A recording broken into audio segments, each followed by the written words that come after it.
spiritual tradition than they follow the Siddha yoga tradition.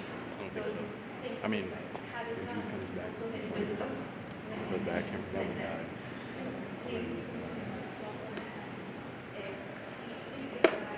Solution.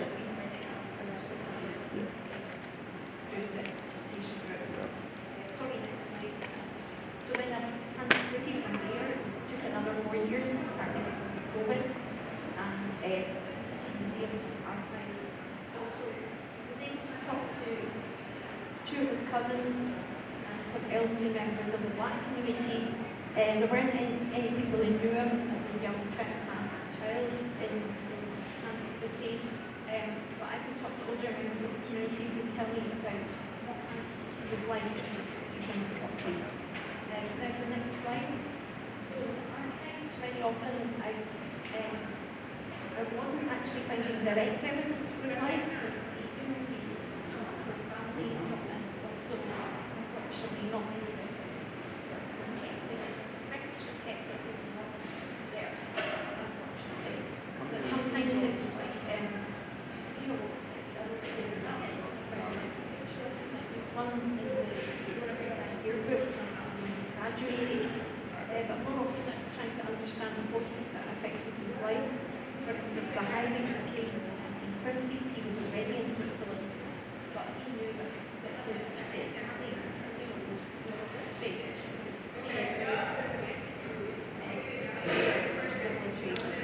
trying to visit places such as the Museum that are mentioned in such thunder.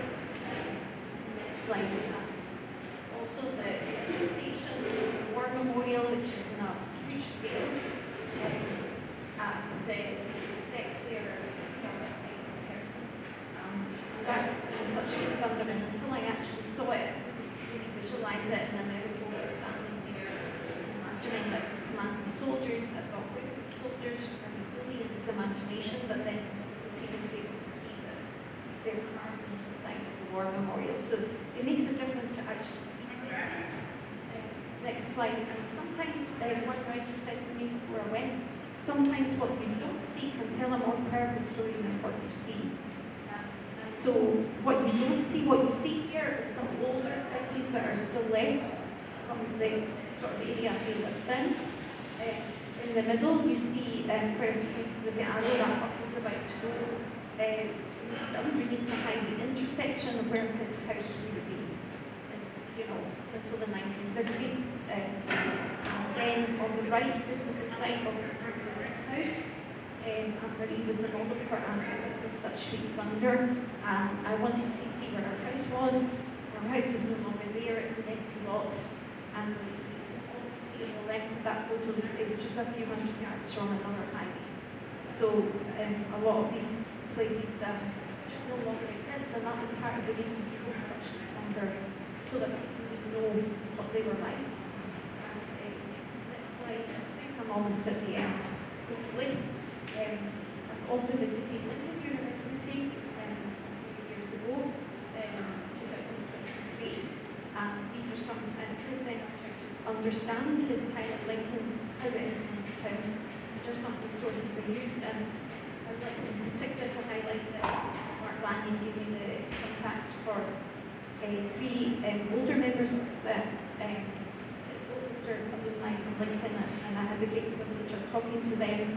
Two of them actually remembered Vincent O Carter, they were in classes with him. So that was wonderful. And as I wrote, I so much wanted to see Lincoln University again, so I'm so excited to be here.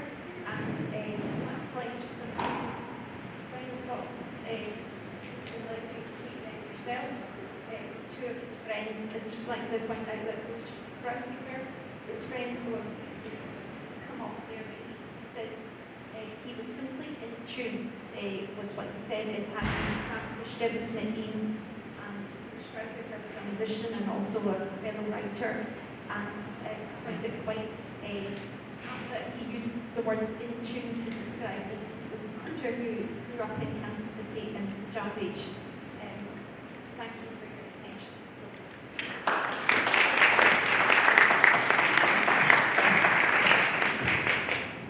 If I may, I would like also to mention that June is writing a book on Vincent Carter, right? Yeah. Okay, our third panelist is Dr. J.C. McCarthy. I'll tweak the question a little bit.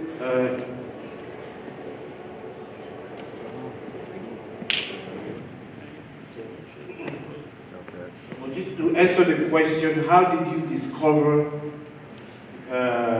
Vincent Carter? I hate that verb, you know. I know that Jesse is going to be our keynote speaker, so sure. Don't spoil the show.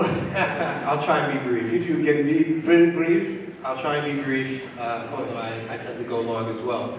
Because that's what we do as scholars and writers. We always have a lot to say. You know, I encountered, like everyone else, I think, here, initially Carter's work by accident, by happenstance. I was a graduate student at Princeton. I was in Firestone Library, and like a good student, this is for all the students out there, don't just go and find the book that you're looking for, look around.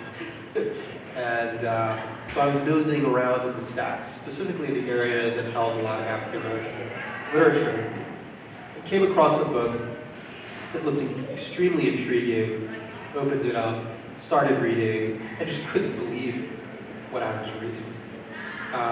It was obviously an extraordinary work of literature, and so I brought it to my professors, and I said, what about this? You know, who is this guy? What do I need to know about him? And they were like, we have no idea what you're talking about. We've never heard of this guy. I don't even know where you got that book. And as a graduate student, you know, this was the equivalent of winning the lottery. I was like, this is fantastic. This is great, because this is somebody who clearly we should know about, but we don't know about. What I want to try and say very, very briefly, this is really addressed in part to the students, but also to try and give, you know, kind of my perspective where I come into this. I come into this as a writer myself. I write fiction, but also as a scholar of literature. You know, I would say in the modern world, and maybe specifically and especially in this country, we're a culture that's very obsessed with celebrity. We venerate fame. Kids grow up and they want to be influencers. They want to be famous. Literature doesn't work that way. Literature has a much longer sense of time horizons. So in literature, it really doesn't matter to us whether or not somebody is famous or how many books they sell. Right? Many of the writers who are the best-selling writers in the past and the best-selling writers of today will be forgotten. They're not important. What matters in literature is achievement. And achievement is not correlated to your sales. That's just not what matters. Or your fame. Eugène Sue, who's probably the best-selling French writer in the 19th century, I'm guessing, not seeing a lot of nods when I say his head. And that's because he wrote popular novels in the 19th century, but they weren't important. We don't remember him outside of small areas of literary scholarship. William Dean Howells is considered the most critically acclaimed and important white writer in late 19th century America. But that's a name that you don't hear about anymore because William Dean Howells' books were popular then, but right now we don't see them as a very significant achievement. On the other hand, Melville's Moby Dick is considered the greatest novel ever written in the United States of America by an American writer. It's by vast consensus of literary scholars. And Melville died in obscurity, right? And that book was not recognized until decades after Melville had passed. My point is that in what we're doing now, the conversation that we're having about Vincent Carter, this is actually something that's not that rare in literature. It's not even that uncommon within the African American literary tradition. I've been very excited to watch people rediscover Nella Larson, who was a great writer of the Harlem Renaissance. Her novel Passing from 1927, which was for many, many years out of print then kind of rediscovered in the 1970s, mainly thanks to Black feminist scholars. And now, was made into a fabulous movie. People are rediscovering it. People are assigning it in classrooms. And so the life of literature just kind of moves on a completely different timeline. And I think we need to think about Vincent Carter in that way. My wager is that his name will actually be very, very significant, and maybe even more significant 20, 40, 50, 100 years from now. So I just wanted to say that. The other thing is that, I'll talk about this more later, but I really do see his work as, in an interesting way, unified. And I'm not saying that he intended for that or planned it in that way. But there is a very interesting combination of the notion of the voyage outward and the voyage inward that occurs in his work. And I don't think that this is an accident. It's because it's very much a feature of what in literary scholarship we call literary modernism. We mentioned he was a student here, class of 1950. In the 1950s, literary modernism was considered, if you were in an English department, that was the height of what you were supposed to do as a writer. And it was coming out of kind of the advances in literature that had happened around the turn of the century and into the 20s, with people like James Joyce, Virginia Woolf, T.S. Eliot, who had been dissatisfied with the 19th century novel, who felt that realism failed to capture, in particular, the way in which we actually experience the world. Our relationship to the unconscious, which was only really discovered in the 20th century through Freudian writing and psychoanalysis, but also our relationship to time, memory, ideas of trauma, and so on and so forth. So part of what Carter is doing is that he's writing in a mode that he understands as directly in the lineage of people like Virginia Woolf, James Joyce, T.S. Eliot. In particular, I would say of Joyce, and there are a lot of connections we can get to. I'll just mention a couple briefly. One is that one of Joyce's famous early works, a work I've said, I think even the title probably attracted Carter, is Portrait of the Artist as a Young Man.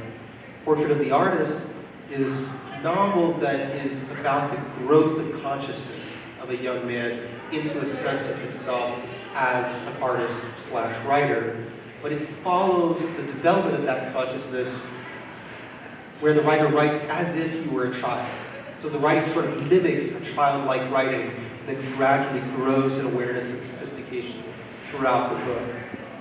The other, of course, is Ulysses, which is considered, again, by many people, the great novel of the 20th century, which is a book that Joyce wrote entirely in exile, right? So entirely, it's about Dublin. It's set entirely famously on one day in Dublin. But Joyce wrote it from exile, from a distance, kind of through his memory of the city. And it's an homage, it's a reconstruction, it's in many ways a love letter to that city, but it's also very critical of that society. It takes a very kind of critical eye on the social fabric of the world that he came up in. That same move, I think, we see in Such Sweet Thunder. That is to say, that's very much in a way, or if you like, Such Sweet Thunder is kind of combining, it's a combination of Portrait of the Artist as a Young Man, kind of growth into consciousness, and the idea of reconstructing a city from a position of exile. So the same way that what James Joyce did for Dublin, Vincent Carter wanted to do for Kansas City. I'm not going to end there because I'm going to talk more about this afternoon, but I want to talk this afternoon and I'll emphasize, I think the stakes,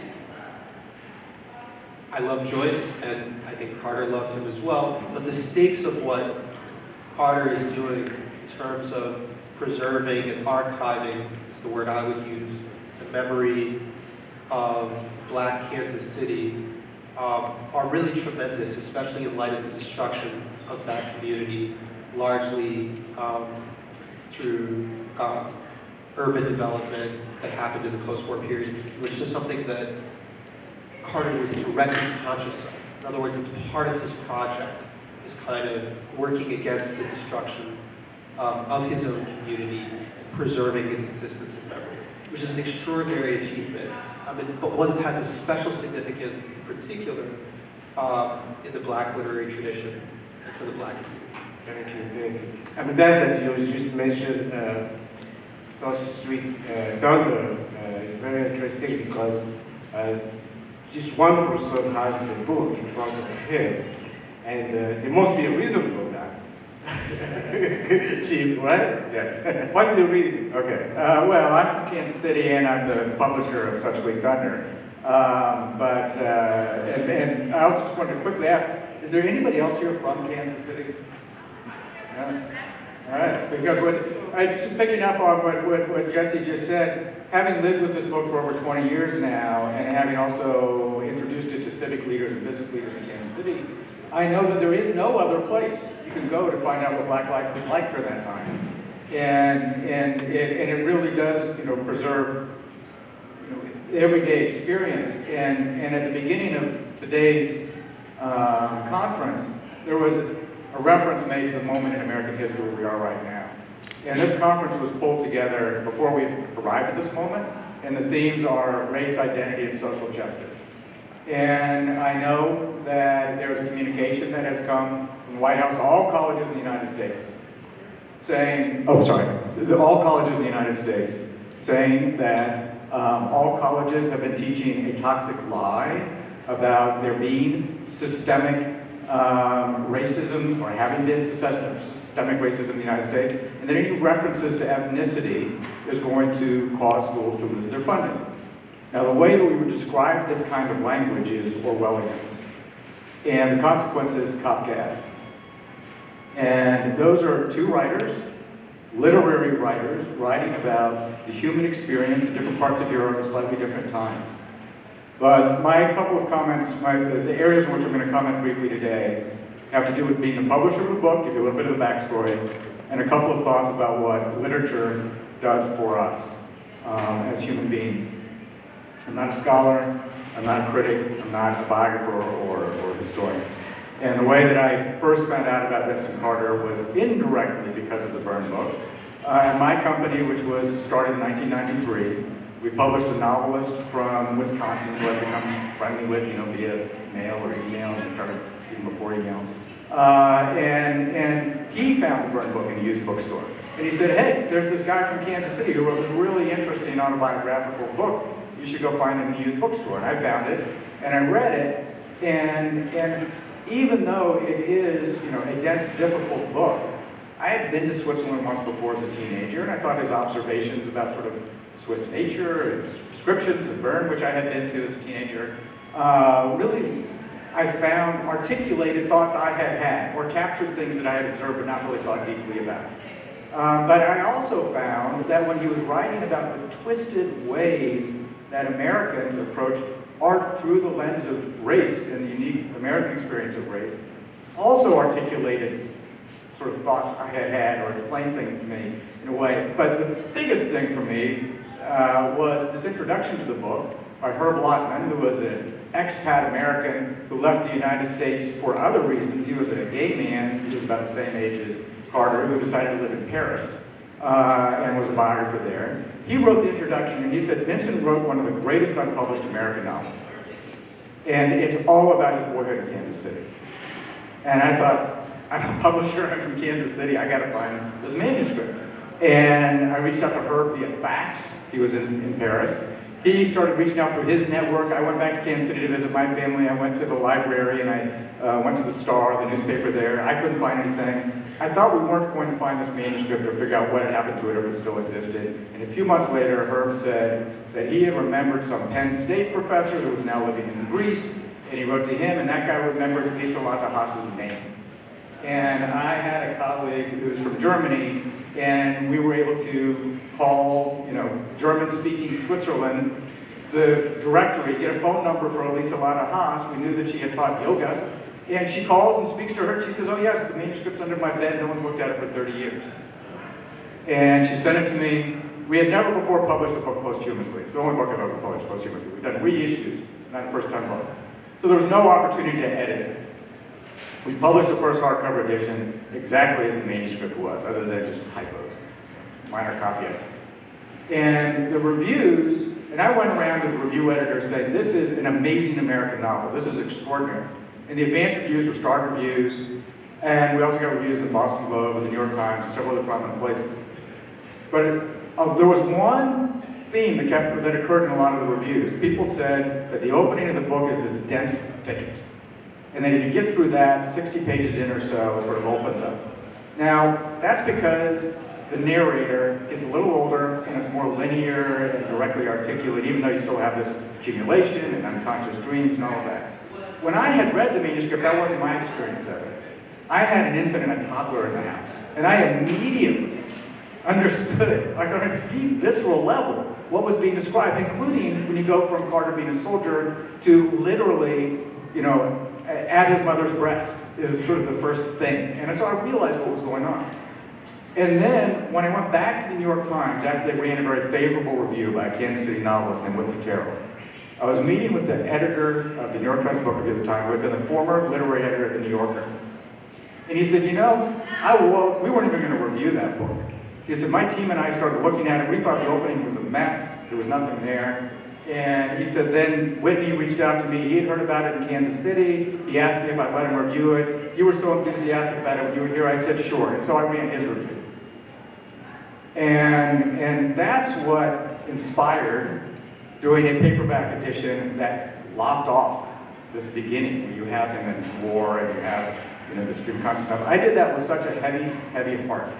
But the calculation was, if all these admiring, sophisticated reviewers are saying, you got to fight through this opening part, then it opens up, I thought, well, at least people can read this portrait, this artful, jazzy, soulful portrait of Kansas City, unlike any other book that exists. Well, neither the hardcover nor that cut-down paperback got many readers at the time.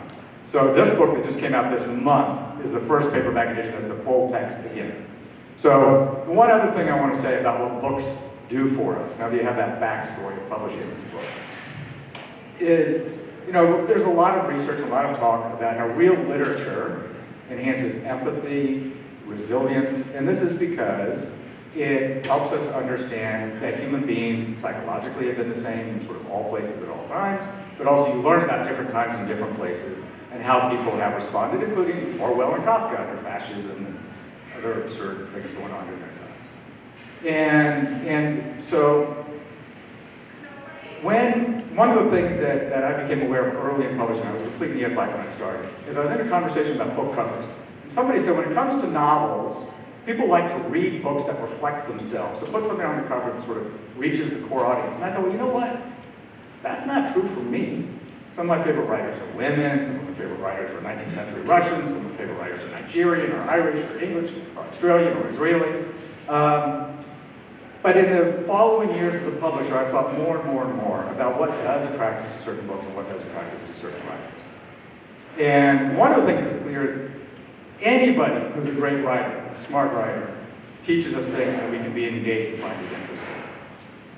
But there is falling into friendship and there is falling into love. And that happens with people quite often who are very different from us, but they get us, or they see the world in a way that we see it, or they see it in different ways, but we respect them and we admire them and we learn from them. There's also something chemically that happens when you just connect. And when I think about my very favorite writers with whom I commune, even though it's a one-way communication, well, it's a two-way communication, but after the writer does their creative part, the reader is then the creative engine, because then they're bringing their own psyche to it and their own understanding and taking from it. In my 30 years publishing, a few hundred books, the only writer we've published where I felt I was a soulmate, and he was a friend, and he got things and explained things to me in a way that I really appreciated, was Vincent Carter. We happened to both grow up in Kansas City, but in different times in different parts of the city. And I just want to make sure that if anybody reads the book today who hasn't read it yet, read the complete edition, because I felt I let a friend down when I cut out the beginning to that one paperback edition that we did. And I'm so grateful that I have the opportunity to now make this book available. And I really do hope that Jesse's right that 20, 50, 100 years from now, people reading the book, both for its artfulness and for the fact that it captures an important part of the American experience, I think, in a way that no other book has or now ever will. Thank you. Thank you, Jason. Very interesting. Before we get into questions from the floor, I would like Mark to finish his presentation. So, again, I'm trying to give you the Swiss context. And I was getting ready to switch to, who also was in Switzerland at the same time, actually before Carter, was James Baldwin. James Baldwin was in Leukerbad. James Baldwin's partner, Lucien Harpersberger, his mother grew up in Leukerbad, which is, again, it's in the southern Switzerland, in the Valais. And he went there at least 6 times, 5 or 6 times. Here he is with Harpersberger. And it's an interesting, I'm going to say what he, well, in any case, I gotta find where I was. Oh, okay. So, he went there that many times, and they knew him there. Next slide, please. Let us see where we're going. What is that?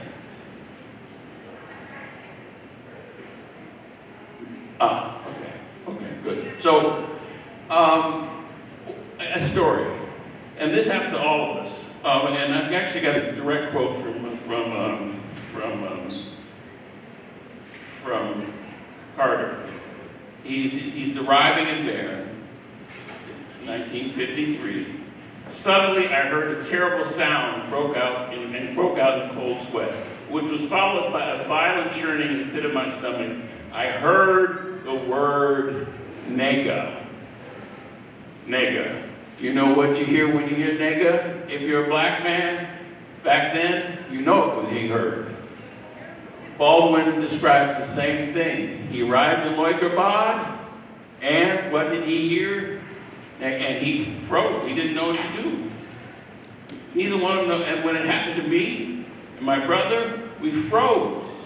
I remember exactly where we were. We froze. Because we all hear the N-word. They're saying nigger. Now the weird thing is that we're such a sight that they're like stunned, and they stop and point and say nigger, nigger. And none of us knew what to do with that. Actually, Carter was getting ready to punch somebody out at one point, as was my brother. But here's what Baldwin says. In all of this, in which it must be conceded there was a charm of genuine wonder, and in which there was certainly no element of intentional unkindness, there was yet no suggestion that I was human. I was simply a living wonder. So he wrote this in Stranger in the Village, and it appeared in 53, actually. It appeared that January in the Atlantic. So that was the experience that we all had. Because Swiss didn't see many black folks. I mean, you were like one walking wonder. Next, let's see what we got here. I'm going to be quick with this.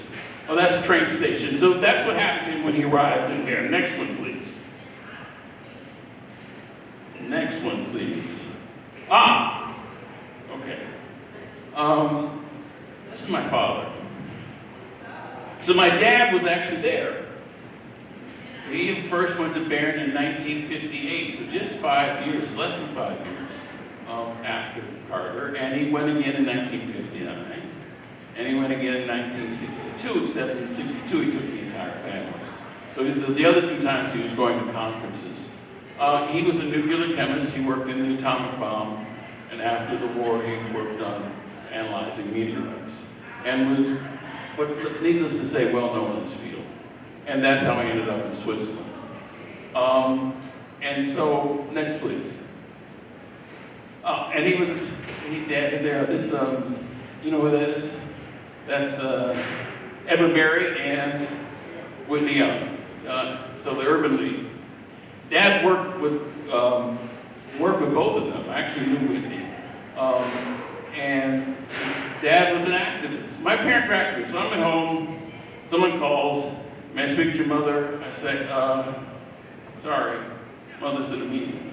Well, I speak to your father. No, my father's at a meeting, because they were out at meetings. That's what they did if you were activists. That was not Carter, by the way. We got to Barron, Loeb, the big department store downtown. Mother goes, there's a big display. What's on the display? Does it just help the imaging that he was living with? Big display, little black children on a shack with watermelons, smiling, and juice just coming down their bodies. This was in a big, major department store. This was their come on for American products. Mother was, to say, a little bit outraged. They wrote the embassy. The embassy refused to do anything. Mother got the wife of a colleague, who was the assistant director of the Physics Institute, and they went down, and women there carried their husbands' labels, so here Dr. Professor. So here Dr. Professor Geis and here Dr. Professor Reed's wives went down. Mother told them what was wrong with it, and it was gone the next day. Carter could not have done that, would never have engaged in that kind of way. But my parents were activists. So one of the questions I've put is where the activism fits in Carter's life. It's one of the things that I've wondered about. And maybe I will stop with, I think maybe I'll stop with that. It's enough. Well, I guess one more. This cafe, I do have a bit of a, there was an artistic crowd that he went with.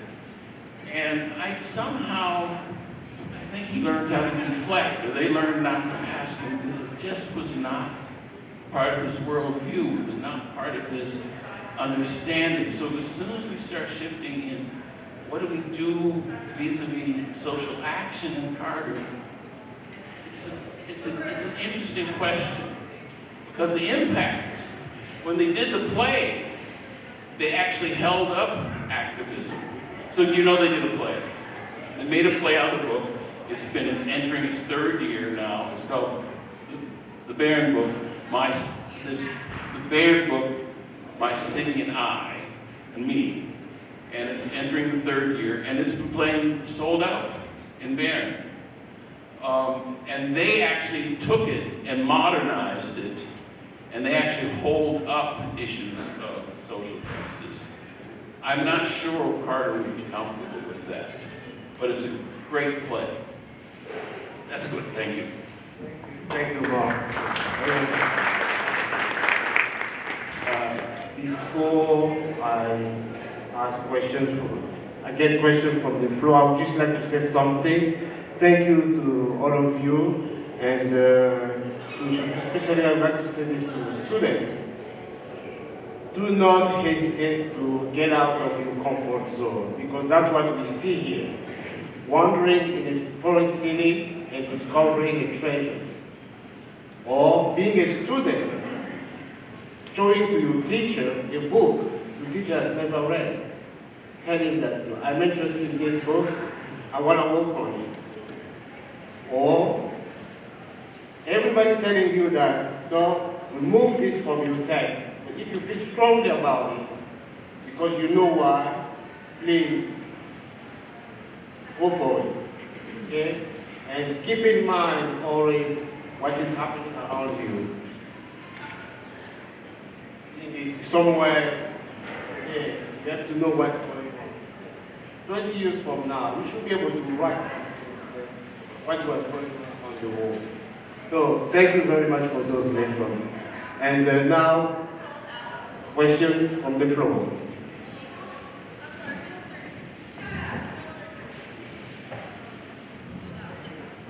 Yes, Professor.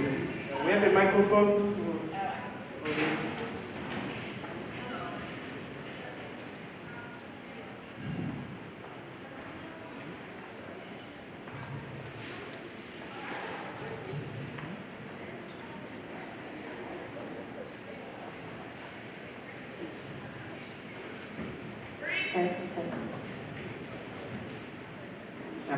Thank you so much for these informative presentations.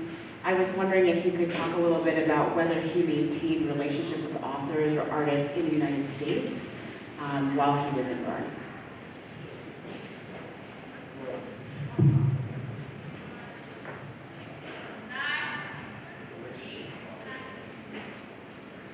No, one of the things that's interesting about Carter in this respect, and in a way he sort of enters into the very structure of the Bern book, is that he didn't really get along with a lot of the other writers in that era, in that generation.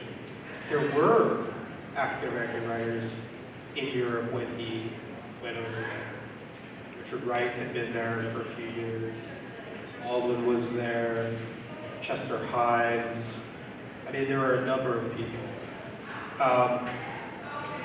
The question of why he sort of doesn't get along with them is I think, a complicated one. But one thing that sort of my hunch on this is that Carter was really interested actually in pursuing, I think he had a very definite idea of what he wanted to do in writing. He had very strong feelings about what his literary aesthetics were. And in that particular moment, there were already, and you see it, there were very difficult relationships even between the black writers who were over there. I mean, notoriously, famously, Baldwin and Wright had a huge falling out. And a lot of that has to do with disagreements about aesthetics and politics, about how they should align or not align, about what the role and the function of the black writer is, about how they understand their work in relationship to their community. And my hunch is that, one, I think Carter saw that kind of infighting and division, kind of didn't want to have any part of it, just didn't want to get involved. But I also think that he felt he was very kind of prideful, very proud, very confident in what he wanted to do. The problem for Carter, in a way, is that what he wanted to do aesthetically, by the time he had kind of completed it, achieved it, the culture was rapidly changing, particularly in the United States. Politics in the 60s are really radicalizing. This is actually the focus of my academic monograph, The Blue Period, which is an argument that between 1945 and 1965, we have this kind of very unique moment in black writing. It's very different from the years that came before, but also very different from the years that immediately followed, from 65 onwards.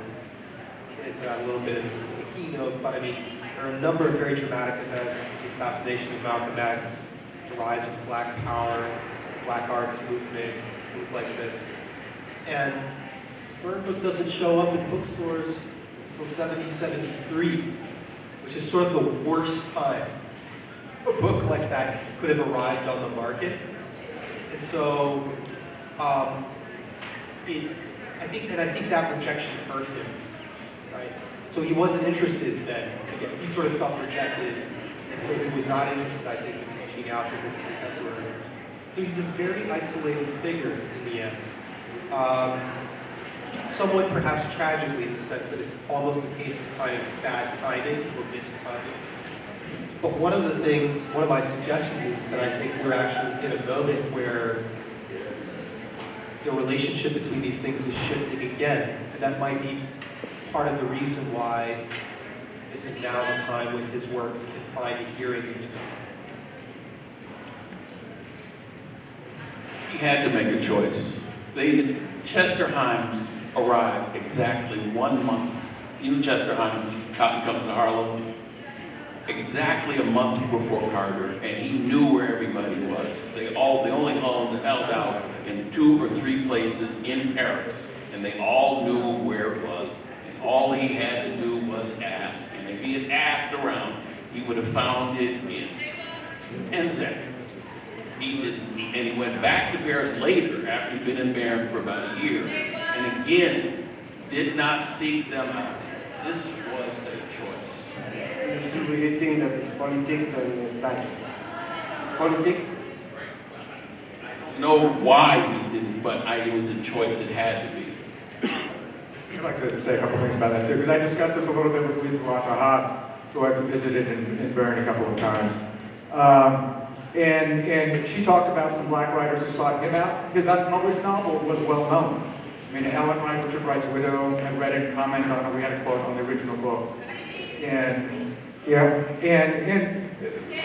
I've likened it to Samizdat, the way manuscripts were passed around in the old Soviet Union, speaking about the power of literature. They had to do it secretly. Now, Carter's wasn't being read secretly, but it was being passed to those people who sort of shared a sensibility. But as Oliver pointed out, none of the publishing houses in New York would take it on. So I discussed that a bit with Lisa Lata, and she said that there were a couple of black writers who actually traveled to Bern, black American writers, to meet with Vincent. And she said that Vincent got very agitated, and they didn't hit it off at all. He just did not connect with sort of what they were expecting of him and asking of him. And if you read the Bern book, when he talks about sort of Marian Anderson and people talking about sort of what the Negro mind can achieve, you know, he's like, why are we modifying it? And why are we even talking about that? And so in Such Sweet Thunder, he does celebrate black actors, black musicians. That was on the minds of the people in his community, but I think one of the reasons he stepped outside of that community is it bothered him a bit to limit or qualify human beings in that way. And when other people were asking him to be part of a cause or a movement, Lisa Laga said, that just wasn't him. That just wasn't who he was. June? Just say that, Hartman's relationship with Herbert Walton in Paris and Tony Strass in the US, I don't know of any really correspondence with like American writers, but there is some evidence from his lectures that he was trying to make networks in Switzerland and Germany. He wanted to get the Bern book published in German, and I think that was important for him. And he's always said to me quite a few times how disappointed he was and hurt he was by his friend's reaction to his book. He was really excited that they'd be able to read it, but then people bought the book and they didn't say anything. And she says at the time she really felt for him, she was really angry. She says now she understands that it was a complex book in English and perhaps many of them couldn't tackle it, but also it was a sensitive subject and perhaps people were a little bit hurt by some of the things he said. But I think my theory, it's just, and I don't have any hard and fast evidence for this, just my feeling perhaps as a white woman and how I responded to the Bern book, especially when I was living in Bern. My feeling is that perhaps his audience was white people, in particular Swiss people, that he wanted to write the Bern book for, and that was perhaps part of the reason that he put his effort into trying to, he corresponded with at least one Swiss writer about the Bern book, and he was trying to make contacts with publishing houses in Germany and Switzerland, and I think perhaps he was hoping that was his audience. But it didn't work out like that during his lifetime. Thank you. Another question? Yes. Microphone? Hello, my name is Marilyn Gerber. I was born a dual Swiss citizen. I was in Bern when Carter was there. Unfortunately, I didn't meet him.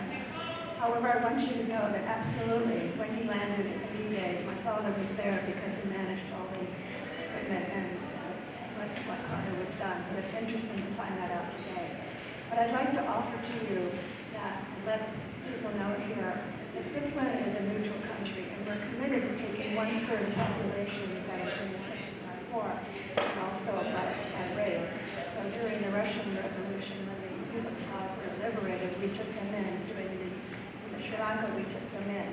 However, I'd like to throw out to you an idea. If you go to Lausanne, which is a French-speaking canton from the canton of Bern, they're all North Africans.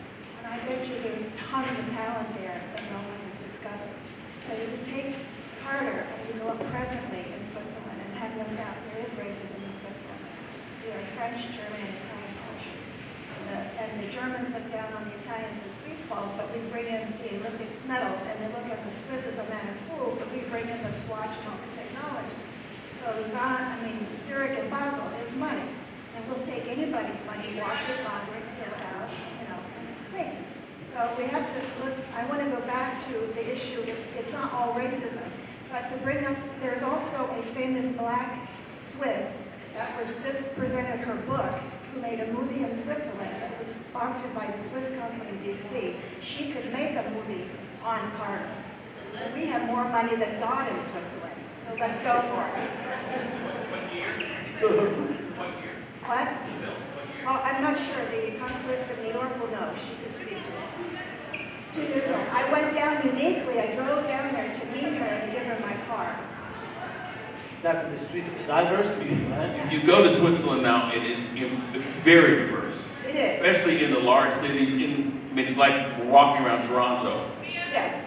Well, I mean, in Geneva, you have the Russians that have kind of taken over all of Europe. But in Lausanne particularly, because I extract North Africans from jails in Malta, I have multiple degrees, but I was a trauma nurse, and I did this on my own. But I've worked in ethnic cultures all my life, being a military brat, being raised in Europe, post-World War II, in Nam, Tokyo, whatever. And I work with the lost and the forgotten in cities around the country.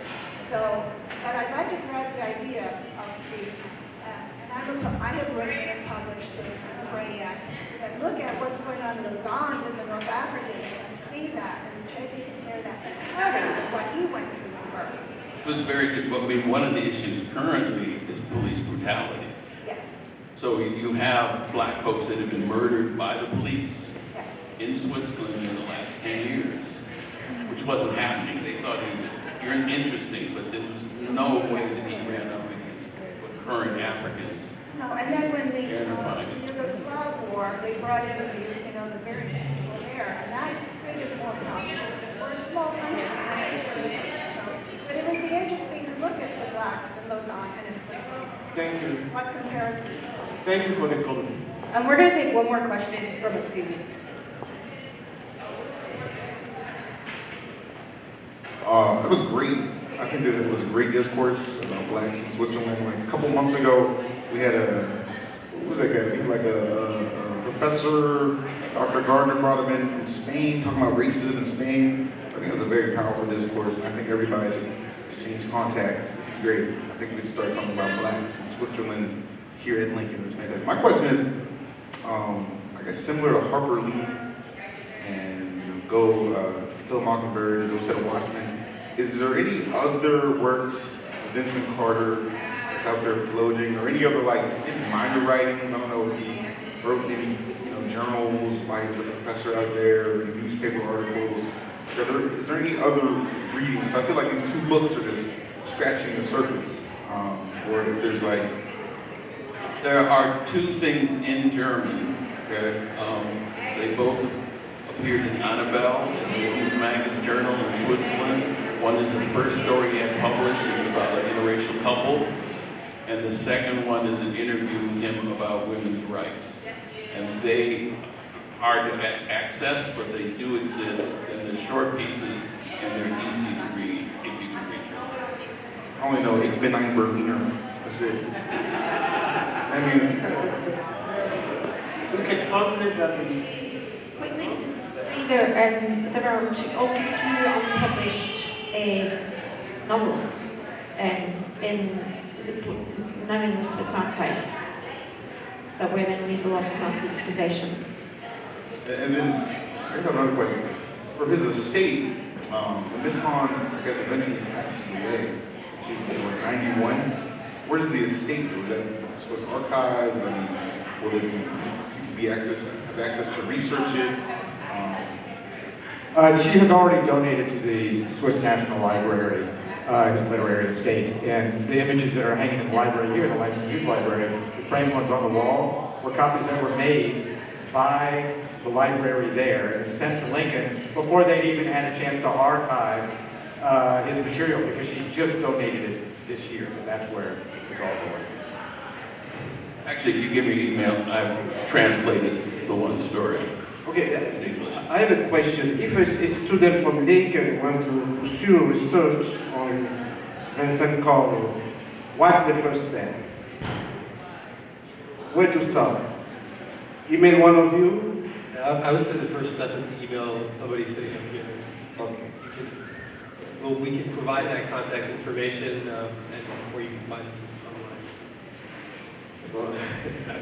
But reach out. And one more thing, when some people said no one's from Kansas City, everything in Such Sweet Thunder has a real world analog. And even though, as Jim pointed out, the interstate wiped out where his house was, you can do a walking tour of Kansas City, Vincent Carter's Kansas City today. It's kind of fascinating. So I would mention that too if anybody's going through on the way to California, whatever, check it out. Missouri. Kansas City, Missouri, that's the big city. Very important destination. Okay. Thank you very much to all of you. Yes, thank you. So thank you so much to our panelists for being here today. We are about to dismiss for lunch. Lunch on your own. You have a few spaces on campus to have lunch, and then we would like for you all to join us at Dickey Hall for the keynote speaker, Dr. Jesse McCarthy.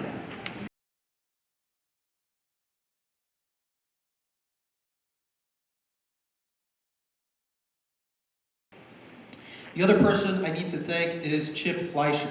Chip. Don't give a round of applause. Chip is the owner and publisher of Steerforth Press, an independent publisher and a native Kansas Citian, who, when he discovered Carter's Burn book, like so many others, as we've heard today, by happenstance in a secondhand bookstore, decided to go the extra mile and see if he couldn't recover the manuscript of Carter's long-lost novel, a text that no one had seen since the 1970s.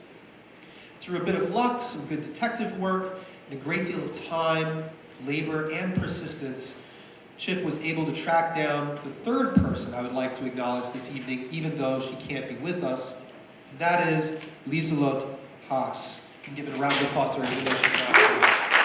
Thank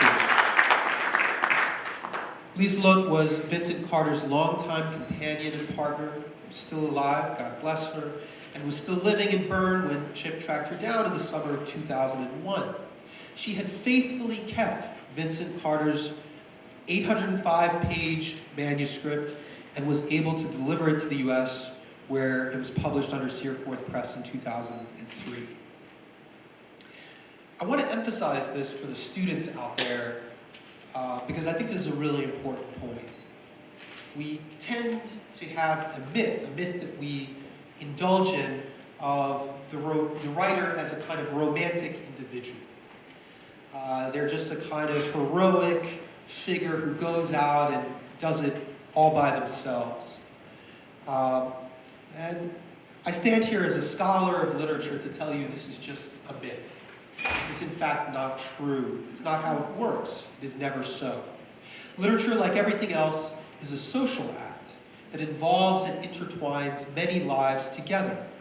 It lives in and through the people who care about it and who care for the people who make the work. It's a paradox in that sense. It's a social act, even as it's true that it is also a product of individual human genius. Both of those, it turns out, can and do coexist. And actually, this very event is a testament to the social life of literature. All of us from extraordinarily different backgrounds and different trajectories have come together and found each other through the creative act of individual genius that Carter put into the world. Now, before I delve into Carter's life and share with you a bit about how I understand the importance of his writings, I'm going to step back a moment and say a little bit about my own story and how I come into this story, and how it led me to write my book, The Blue Period. It began as my dissertation at Princeton and was published this past April by University of Chicago Press.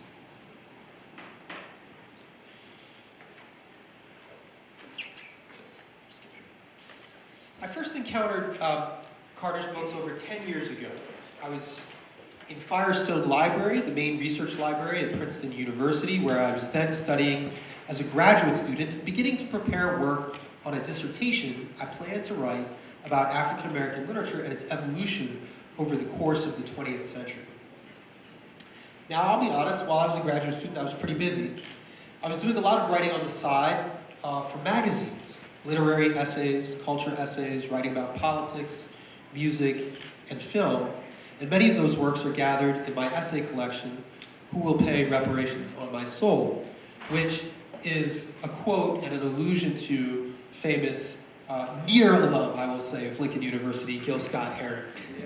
Gil Scott-Heron, who just goes to show you can go very far in life even if you don't graduate. Although students, please, we want you to graduate. Don't follow his path. You should get the degree. But shout out to Gil Scott. I was also at work on a manuscript for a novel, The Fugitivities, a word that I borrow from the philosopher and poet Fred Moten, who teaches at NYU now. It was a book that I had started in my early 20s before going to grad school. But I want to mention it because, in part, I think it does shape how I approach, how I read, and how I think about Vincent Carter's work, which is to say that I'm approaching it as a literary scholar, but also as a novelist myself, and someone who knows what it's like to struggle with the writing of a novel, especially one that is unconventional, and, if I may add, the struggle to get it published. Since arriving at Harvard, two projects that I'm also very proud of are my edition of The Souls of Black Folk for the Norton Library. I wanted to just point this out because it's a text that's very important in the Black literary tradition. I know it gets taught here and in many other places. But one of the reasons I'm especially proud of this Norton Library edition, and I'll just be very frank, very straightforward about it, it's very cheap. And that's by design. We wanted an edition that would be affordable and accessible to all students. And so many of the scholarly editions that you'll find of this book cost, $15, $20, sometimes $25, and ours costs $9. So we're very proud of that, and that was part of what I was interested in taking it on as a project. The other book that I'm also very proud of is Minor Notes Volume 1. This is a project I teamed up with my friend and colleague, Joshua Bennett, Dr. Bennett, who teaches it down the street from me at MIT, who is a poet in the spoken word tradition. And in a similar vein, in a way, you'll see echoes across the projects. This was also a project where I was interested in kind of recovering neglected and forgotten voices in the African American tradition. People like George Moses Horton, Henrietta Cordelia Ray, Anne Spencer, Angelina Weld Grimke, who was not only one of the first Black women poets, but we think most likely the first female queer Black poet as well. But back to the discovery of the Byrne book at Princeton. Right away, when I was reading Carter's book, I had an intuition, and it was sort of confirming an idea that had been brewing in my mind ever since I had arrived at graduate school. The idea goes something like this. There's a mood that enters into Black writing after the end of the Second World War. It's something that seems different in important ways from what came before it, but that also feels very distinct from the ways that literature changed very radically and also very suddenly in the mid-1960s, as a new rhetoric of Black power and the rise of the Black arts movement came to reshape the world of Black ideas and Black letters, not just in the US, but around the world. And so I had, to kind of think about a kind of cutoff mark, and my cutoff mark was 1965, and my reasoning for that is 65 is the year that Malcolm X is assassinated. It's also the year that Leroy Jones changes his name to Amiri Baraka and founds the Black Arts Repertory Theater School in Harlem, which is kind of a signal event in the launching of the Black Arts movement. It's also the year of the Watts Rebellion. It's also the year that the phrase Black Power enters into the American lexicon. And it was actually first explicitly used in a political context by Stokely Carmichael during his intervention at the Meredith March in the summer of 1966. So this was my frame, 1945 to 1965. 2 decades, the early years of the Cold War, an era that I call the Blue Period, the title I give to the book. The Blue Period argues that what is so distinctive and compelling and politically potent about Black writing from this era is its dissent from both of the dominant Cold War ideological blocs, which were Soviet communism on the one side and American liberalism, or the American liberal world order, on the other.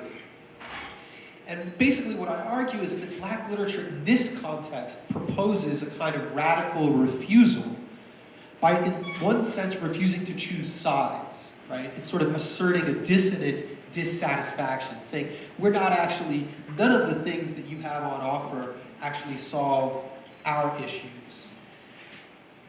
And therefore, they point to ways in which these grand ideologies fail to comprehend, fail to meaningfully address the idea of black freedom. The synchronous response of these writers to this condition, I argue, left a discernible pattern, a blue literature produced by black writers at the dawn of the Cold War.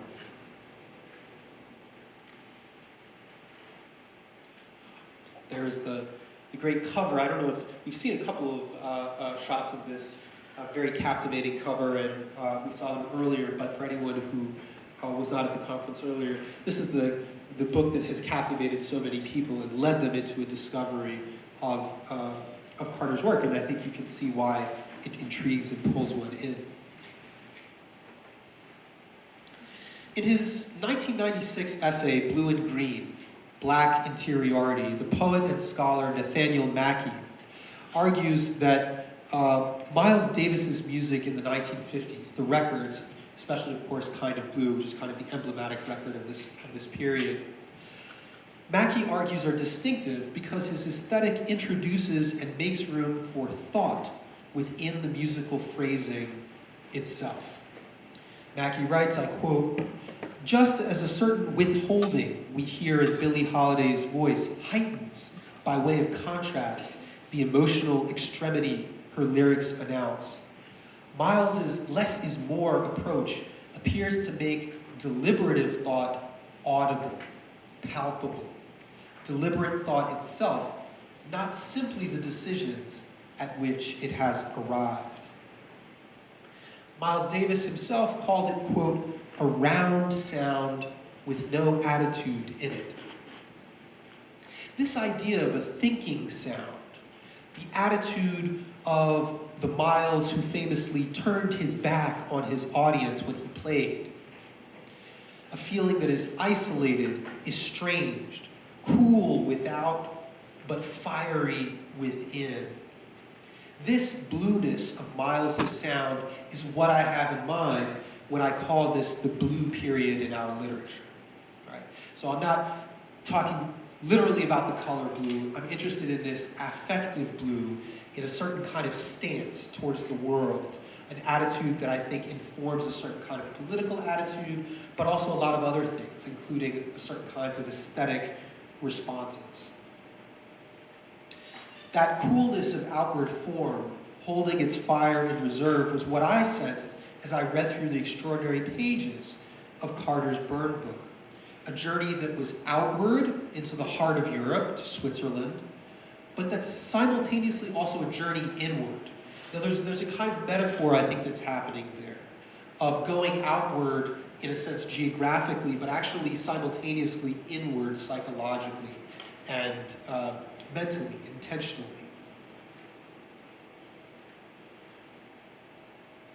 This conjunction of a kind of inward motion and an outward motion, it seems to me, is an important kind of connection, and one that I'm going to try and kind of elucidate and explore in the rest of the talk here, between the Burn book and the novel Such Sweet Thunder.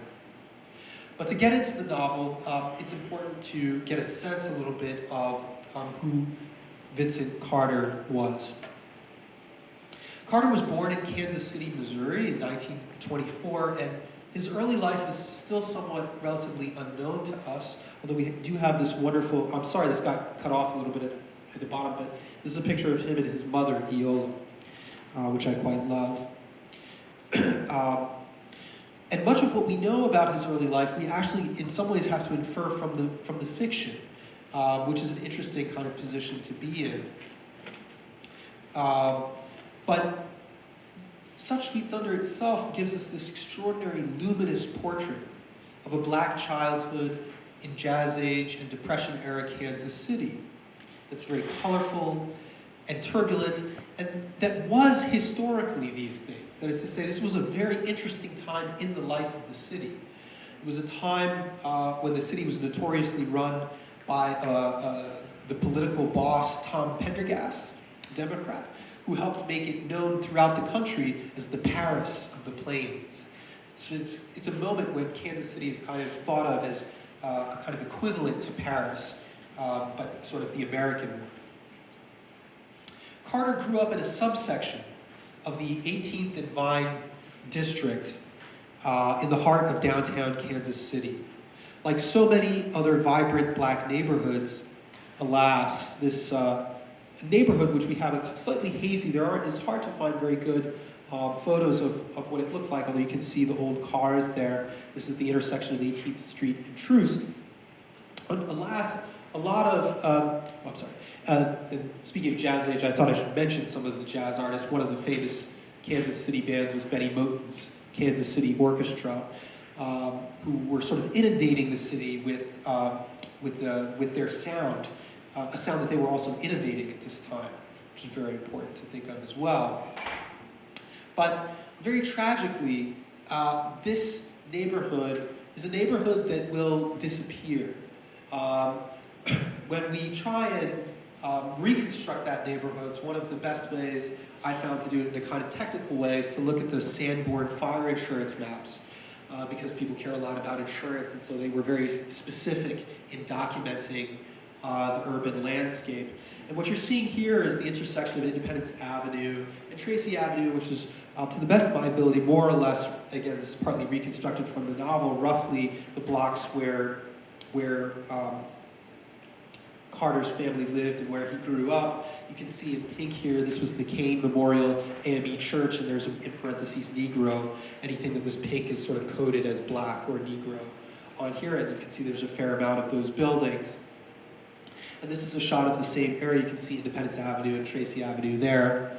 And effectively what happened to that neighborhood, which is that it was raised to make way for highways, specifically I-29 and I-70, which were completed in 1958.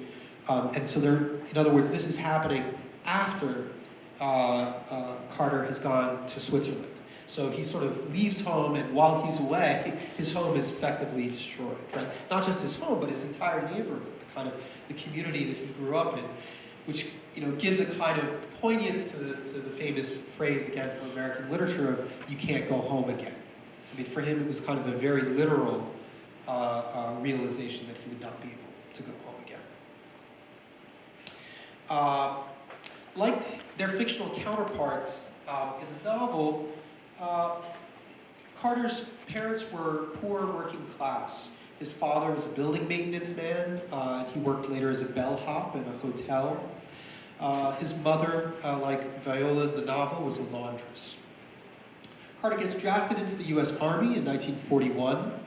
He works in the defense plants for a while before shipping out. He participated in the Normandy landings in 1944 and was a part of the March to Liberate Paris. In 1945, while waiting to be demobilized, he goes to England and tries to take classes at Oxford, but after failing the entrance exams, returns to the United States, where he briefly worked as a cook before enrolling right here at Lincoln University as part of the class of 1950.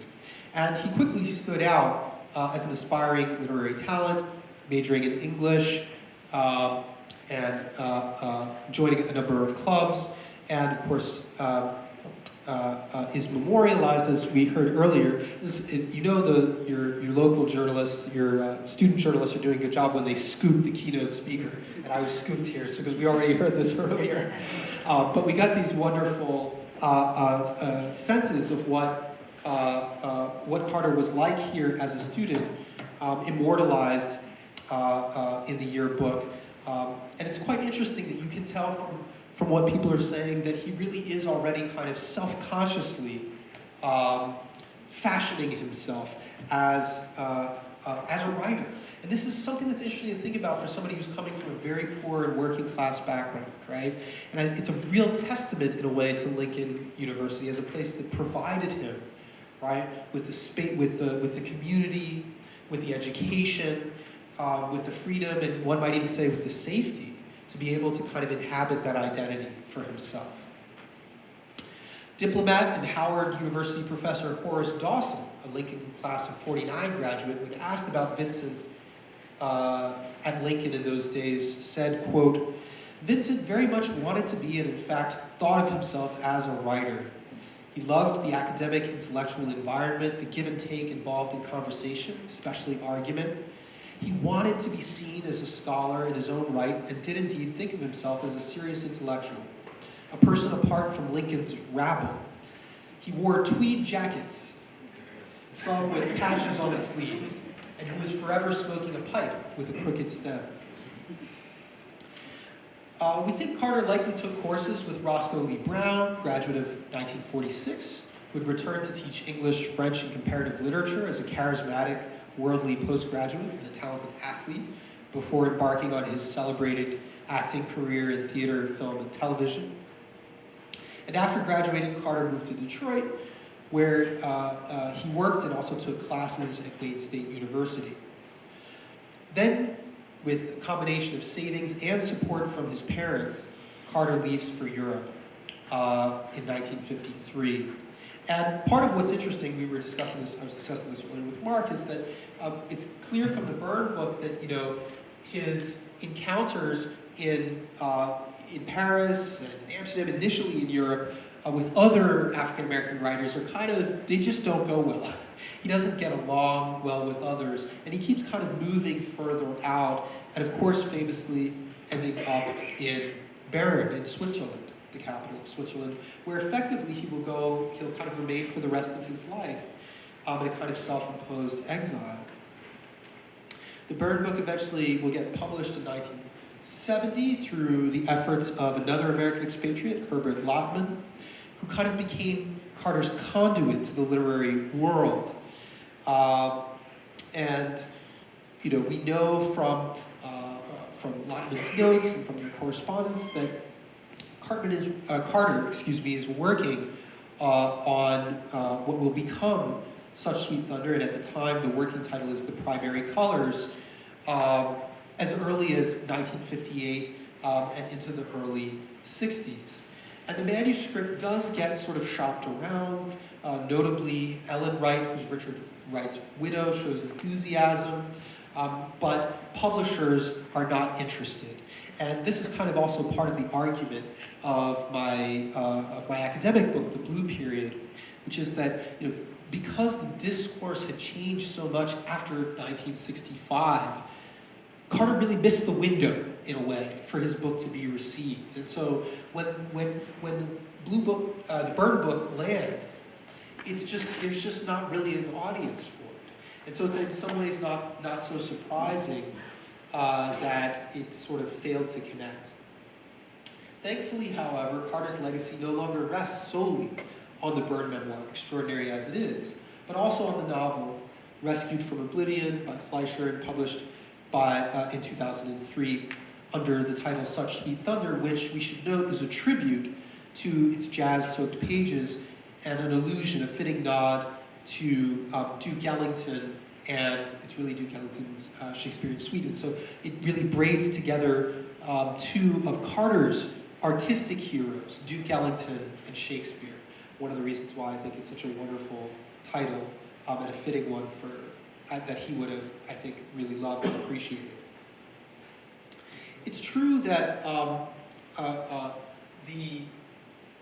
you could say, experimentalism of Carter's fiction can make it difficult to read. We've heard a little bit about this experience even from the students who were discussing their reactions to it earlier this morning. I do want to note, though, that at least from the point of view of literary scholarship, the difficulty of a book like Such Sweet Thunder really doesn't stand out that much when compared to sort of the main vein of modernist literature. That's kind of, I think, what Carter had in mind, what he was trying to himself produce. So when we think about the works of James Joyce, of Samuel Beckett, of William Faulkner, these are books that are incredibly dense and complex, that similarly rely on stream of consciousness in the way that Joyce had kind of brought it into the modern novel, that rely on juxtapositions of temporality, and also that have an interest in vernacular. One of the things that's so distinctive about Such Sweet Thunder is Carter's ear for Black dialect and Black vernacular, and his ability to bring it to the page. Something that I think he got some ideas from Zora Neale Hurston, but that he also pioneers. He's doing things that even she wasn't doing in that novel, which is quite interesting. There's a very important letter that I wanted to read from. It's a letter from 1973 that Carter writes to Herbert Lotman in Paris, and it's about his return to the United States the year before, in 1972, to attend his mother's funeral. I think this letter is important for several reasons. I mean, one is just that this is, it's sort of like the one time he goes back, and that in and of itself is biographically important. And two, it connects a lot of the major themes that animate his work.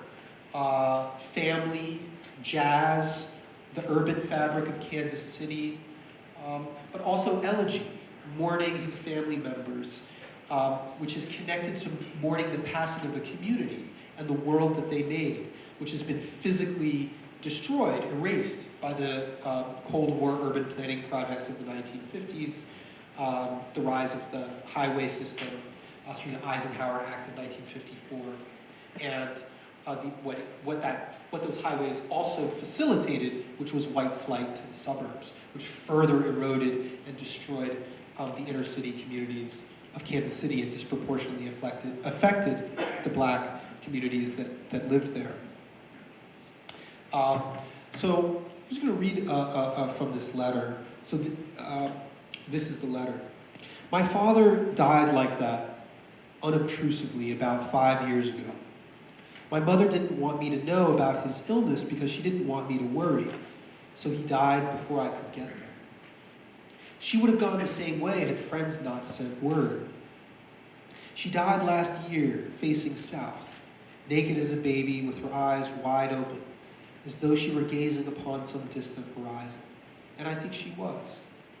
We had spent 7 weeks together, 49 days and nights. We had talked a lot and laughed a lot. There were no tears, and prepared ourselves for the journey. It's not far, just close by, through an open door. Joe Thomas played it on his horn at the funeral. Quiet and easy he played it, like a fine jazz man, without sentimentality and in perfect taste. And I was happy about the whole thing because I knew that that was the way she wanted to go. She told me what to do with her things. I did it and walked out of the empty apartment in which I came to live from the alley down on Independence Avenue when I finished grade school when I was 12, and where she and my dad had lived for over 35 years. It had all changed, her. It was all different now. The people were gone, and the houses were gone. In their place was a superhighway. Only the light was the same. Sunlight at 7 in the morning, at noon, at 5 o'clock in the evening, when Dad used to come home from the hotel. Perhaps it was when I boarded the plane for New York that I realized that nothing had been lost. I had written it all down. That fabulous world of childhood, the world of Mom and Dad young, laughing and in tears. It was all in the primary colors, my way. And what I couldn't say, because one can never say it all, is written in my heart. Now, I think this letter makes clear that Carter's writing was motivated by the urge to preserve a community whose way of life and material traces had been obliterated. And it makes clear that his exilic consciousness and modernist style are linked features of his project, and that the template for them is the novel of maturing consciousness as Joyce had pioneered it in his novel Portrait of the Artist as a Young Man, and the novel that reconstructs the home city, the city that one is exiled from, which is what Joyce did in his great novel Ulysses. And so basically, my sense of the way I understand the project is that I think what Joyce did for Dublin and Ulysses, Carter wants to do for Kansas City in Such Sweet Thunder. But in a way, he wants to combine both projects in one book. So there's a portrait of the artist and a kind of Ulysses that are both happening simultaneously in the one novel. Now this kind of drive to kind of archive the city produces, to me, what's one of the most interesting features of this novel. And it has a narrative role to play as well, because the students were very keenly, making this connection earlier this morning. The world of the novel is kind of given to us retrospectively, and that retrospective narration is, initiated, is kind of set in motion and launched, is triggered, if you will, by his encountering a little scrap of newspaper. It's not just any newspaper. And it matters specifically that it's a black newspaper from home. It's a black newspaper from Kansas City. This is the passage from the novel. The floor was spotted and stained with filth. At the toe of his boot, he spied a piece of soiled paper just behind the can. He stooped to pick it up. The match went out. He lit another and bent over to inspect it more carefully. The voice! Damn it! Anxiously now, he lit another match and saw that he held a part of the society page in his hand. His eyes fell upon the face of a young woman in the center of the sheet, stained by muddy boot print and torn in such a way that little more than eyes, nose, and a corner of her mouth, which seemed to be smiling, were visible. This encounter with a black newspaper from back home is Carter's Proustian moment. This is his Madeline. In Search of Lost Time, for Proust, there's this moment of kind of tasting the Madeline, which triggers the whole recollection of the world of childhood. And it's, again, a kind of signature moment in modernist literature. And as a reader of Proust, and as a reader of Joyce in modernist literature, this is, I think, Carter's own version of it. But it's a very interesting version. In some ways, I think one that's more interesting than Proust's, because the object is this fascinating and important collective encounter with the black newspaper. Now, the voice is very easily identifiable as Carter's stand-in for a real historic black newspaper known as the Kansas City Call. The Kansas City Call is the most important black newspaper in Kansas City, and Kansas City had more than one black newspaper. The black press, people have sort of forgotten, was an extraordinarily vibrant thing. Already in the 19th century, and it flourished in the 20th century, in part because of Jim Crow. And I don't have time to get into all of the economics of that, but suffice it to say that the Kansas City Call, after the Chicago Defender, is one of the oldest black newspapers in America, and it still operates. It still exists. It operates out of Kansas City today, although I believe online only. The Call was founded in 1919 by this man, Chester Arthur Franklin, who himself was born to exodusters in Texas in 1880. And part of what is really fascinating to me about all of this is that if you know Kansas City and Black Kansas City, the way in which Carter is using the newspaper, is thinking about the newspaper, is recognizing in a way the profound importance that this newspaper had for this community. It might not matter to other people, right? It might not matter to the rest of the world, but to black folk in Kansas City, they know the history of their newspaper. They're tied to it in very intimate ways. It's part of the social fabric, it's part of the history. I wanted to show you this picture, which has poor resolution, it's blown up this big, I apologize. But the staff members of the Kansas City Call, this was, again, young people worked at the newspaper. That's where they could get jobs. They weren't allowed to get jobs at the Kansas City Star because of segregation. In and racism, but the Kansas City Call was a place where you could get an internship. Lucille Bluford is very famous in Kansas City, a major figure in civil rights, who kind of gets her education in a way through working at the paper. I'm saying all of this just to say that the paper itself becomes a kind of really, really important vehicle, and I think it's a kind of genius move on Carter's part to understand that he could use it in a way and incorporate it into the literary form of the novel itself. We see this, I want to illustrate this with this remarkable passage that occurs towards the end of the novel, in which he's going to kind of fuse the interrelations between the newspaper, the community, and the imagination of Carter's young hero, Amerigo Jones. At one point, we have Amerigo looking over the society pages, and then we get this passage. Oh, it got cut off at the bottom. I apologize. My slides are a little bit off. 18th Street spread out before him like a huge page of The Voice, which is the newspaper. All the buildings appeared as photographs, and the flickering signs as headlines. He stood on the corner and watched the motley-colored procession of figures walking up and down the street, talking, laughing. He breathed in and out the picturesque smells of barbershop and pool hall, drugstores and tavern, the Sunday afternoon heat, the slightly wilted after-church freshness of Sunday suits and dresses reflected upon the polished surfaces of parked and moving automobiles, agitated by nervous lights upon the marquees of theaters, the honking horns of taxis, and the voluble mellifluence of friendly greetings. "Hey, Joe!" cried one tall, dark man to another tall, dark man on the opposite side of the street. Just then, the streetcar rushed between them, casting the greeter's reflection on its windows like a chain of photographs whisked through the air. Now, the subject of this passage is 18th Street, which is the beating heart of pre-war black Kansas City. Like, this is the main drag.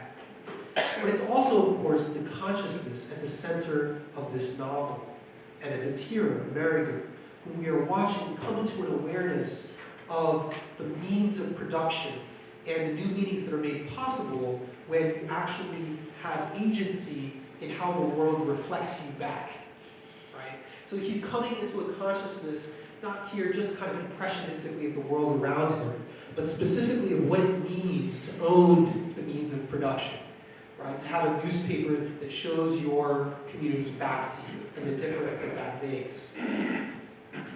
Even the streetcar itself is not chosen here randomly by any means. It's very, very specifically chosen for its associations by Carter.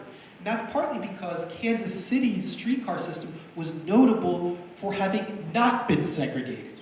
So most streetcar services in the United States, and of course especially south of the Mason-Dixon line, were notoriously segregated. Kansas City, in part because of the pressure from the black community, always prevented it from happening. And so when the streetcars are kind of, being kind of whizzing back and forth through the novel, Amerigo's relationship to them is not one of, they're not a sign of segregation, right, and debasement. They're a sign of this kind of urban, modern existence in which black people have a role to play, in which they have a shared life. And actually, I think that there's an argument to be made that this specific passage that I was just quoting from is actually performing an allusion to a very famous mid-century photograph by, and again, there's so many connections back to Switzerland, by the Swiss-American photographer Robert Frank, whose famous picture I'm showing you here, Trolley, New Orleans from 1955, was actually a kind of seen as a kind of symbol in some way of America's enduring Jim Crow presence of segregation itself. So there's a kind of way in which I think there's an allusion to this very image, but one in which Carter is inverting the terms, right, and changing the meaning of the streetcar, kind of taking the streetcar back in a way, and also showing a kind of pride in what has been achieved in Kansas City. In a sense, what I'm arguing here is that the voice which is the voice of Carter, the voice of the novel, but also the voice of the newspaper, the voice that is the black newspaper, speaks or rather sings the city into an animated color strip. Its printed matter is not arrayed in rigid columns. It extends and radiates outward, a site of improvised social reciprocity and affection, kind of like a jazz solo. The novel is therefore a kind of repository for that sound. It's as if the novel were a recording device that's specially attuned to the jazz of the city, but most of all to the grain of Kansas City's chorus of black voices who recorded themselves in their own words and for their own reasons in their own newspapers. So what I want to say finally is that this is a big novel. It's a social novel. It's a novel that takes us into living rooms and bar rooms, hotel lobbies and packed streetcars, the black ghetto, but also Jewish and Italian communities. We meet Irish and Poles, merchants and workers from different communities doing business together on the grand avenues. We also visit the segregated world on the black side of town, the packed churches on Sunday. We see the way in which the novel admires the striving and the idealism of the black middle class, even as it also pokes fun at their snobbery and their colorism. We hear the measured tone of the Negro doctor, the conscientiousness of local black teachers at the colored school, and also some of the silliness of the black social clubs. But Carter is no less familiar with the seedy life, the other side of town, the back alleys, the slick talk of gamblers, the bravado of prostitutes, the rowdiness of the juke joint, the argot of jazz musicians, the gossip, the cry of the crawdaddy criers calling baseball games over the radio. It all flows together in the grand musicality of this extraordinary novel. I think there are other novels that we can think of in the African American literary tradition that know these people and tell their story. William Attaway's novel Blood on the Forge, Ernest Gaines's A Lesson Before Dying, Margaret Walker's Jubilee, Richard Wright's Uncle Tom's Children, that wonderful collection of short stories, Lorraine Hansberry's A Raisin in the Sun, to name a few.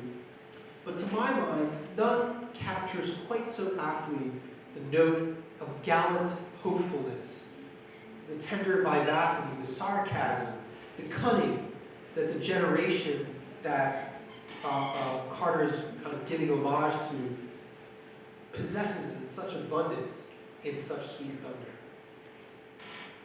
So yes, the novel is a miraculous recovery and a remarkable example of what was possible in black fiction at a moment when it was drawing on an extremely broad array of influences, from Zora Neale Hurston to James Joyce to Marcel Proust. Personally speaking, as a novelist myself, I feel this book to be like an ark on the ocean with a little bit of everything inside of it. It shows us what can be done, what can be dared when a sense of total freedom with respect to form meets a serious purpose. It is this, I think, that accounts for the novel's ability to be unsparing and yet persistently to recover a note of grace and good humor, one that you can feel vibrating throughout its pages. Such Sweet Thunder is the kind of book that D.H. Lawrence endorsed when he said once that the novel is still the best form we have for expressing the full sweep of human affairs, what he called, quote, the one bright book of life. It is a novel that I've wanted to read late into the night, and I dare say it lingers with me in those quiet hours, even after I put it down, its rolling thunder unfurling just above my head. Thank you.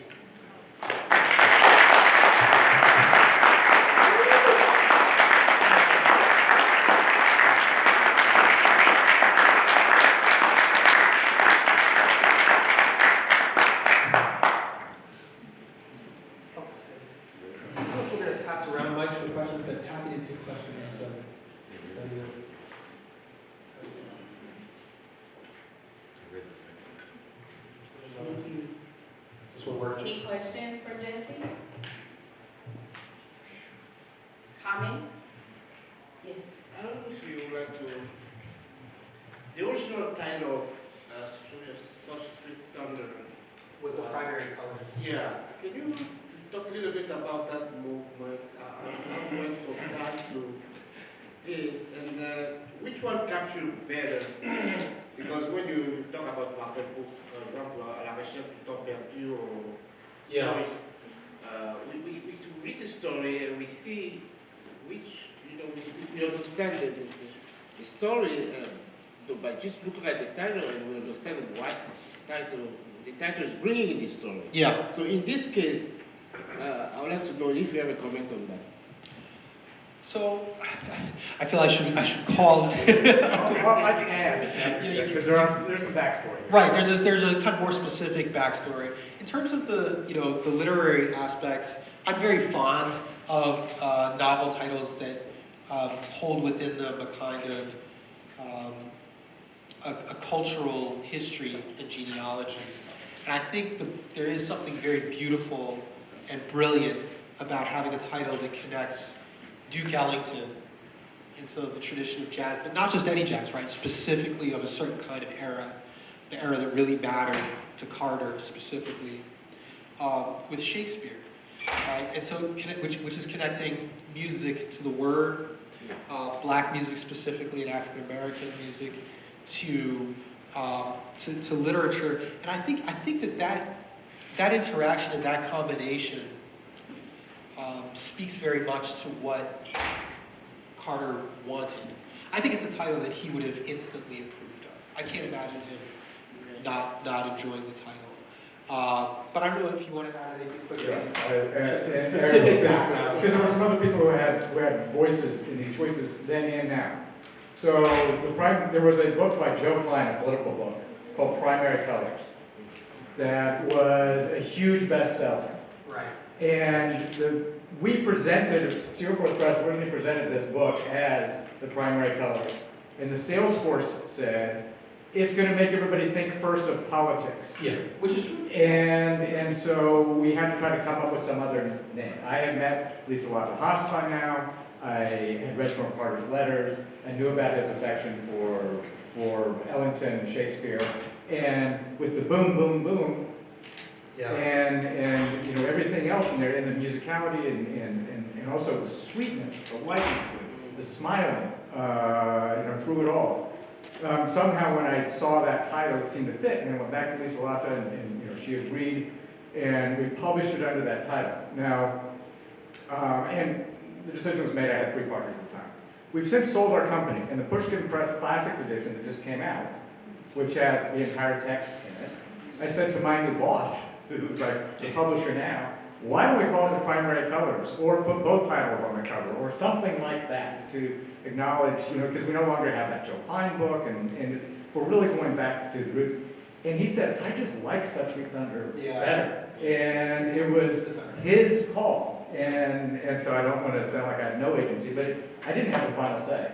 And you got to listen to others too. And like I said, it seems to work. Yeah. I will also say. I'll say also he played that in Switzerland, Zurich. Okay. Yeah. Ellington did. Yeah. I mean, the only other thing I'll say is that when you do a lot of literary scholarship and you get down into the archives and you get into the correspondence between writers and their publishers, it turns out that the titles for things, this is true also when you write for magazines, the titles of your articles are a negotiation at best with the publisher. So it's not an unusual thing to do in that way. Yeah, they change more often than not. Yeah. So I have a question. I am a dual Swiss American citizen, so I have a question for the students here to think about and a question for you, because you're teaching young people. Yeah. So I'm a voting Swiss citizen and an American citizen. And I would like to invite the young people to come to Switzerland and look at the North Africans lost in Lausanne, where some of the great, #1 MBA college exists in the world.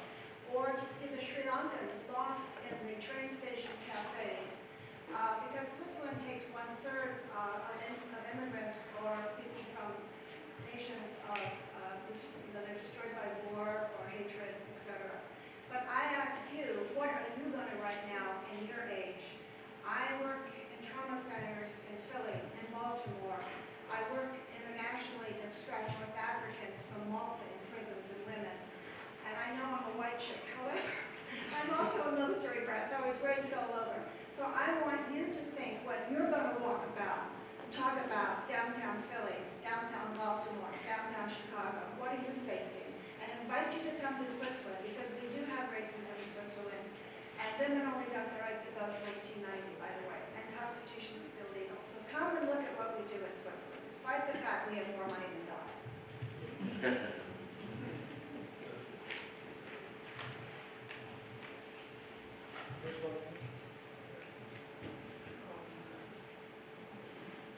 Thank you, sir. This mic is always so weird. Okay, thank you so much. Could you talk a little bit about Vincent O Carter? You alluded to his kind of openness with form, and could you place him, you did a really nice job in both the panel and the talk, situating him in various literary legacies, and could you maybe place him in an African-American experimental tradition, and talk a little bit about that? Thank you so much. I can. Although it's interesting because he was so, in some ways, he was so reluctant to engage with something we were talking about Mark earlier. He was so reluctant to engage with his contemporaries that we don't have a lot of kind of, as far as I know, a lot of kind of first-hand accounts to kind of go to think about how he's explicitly thinking about that.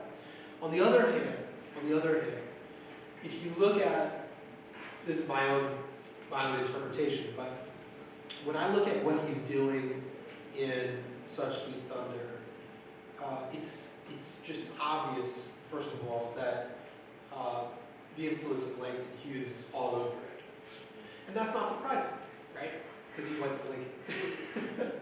And so, and Hughes was, the pioneer in many ways, saying, look, we need to bring the black vernacular idiom into modern poetry.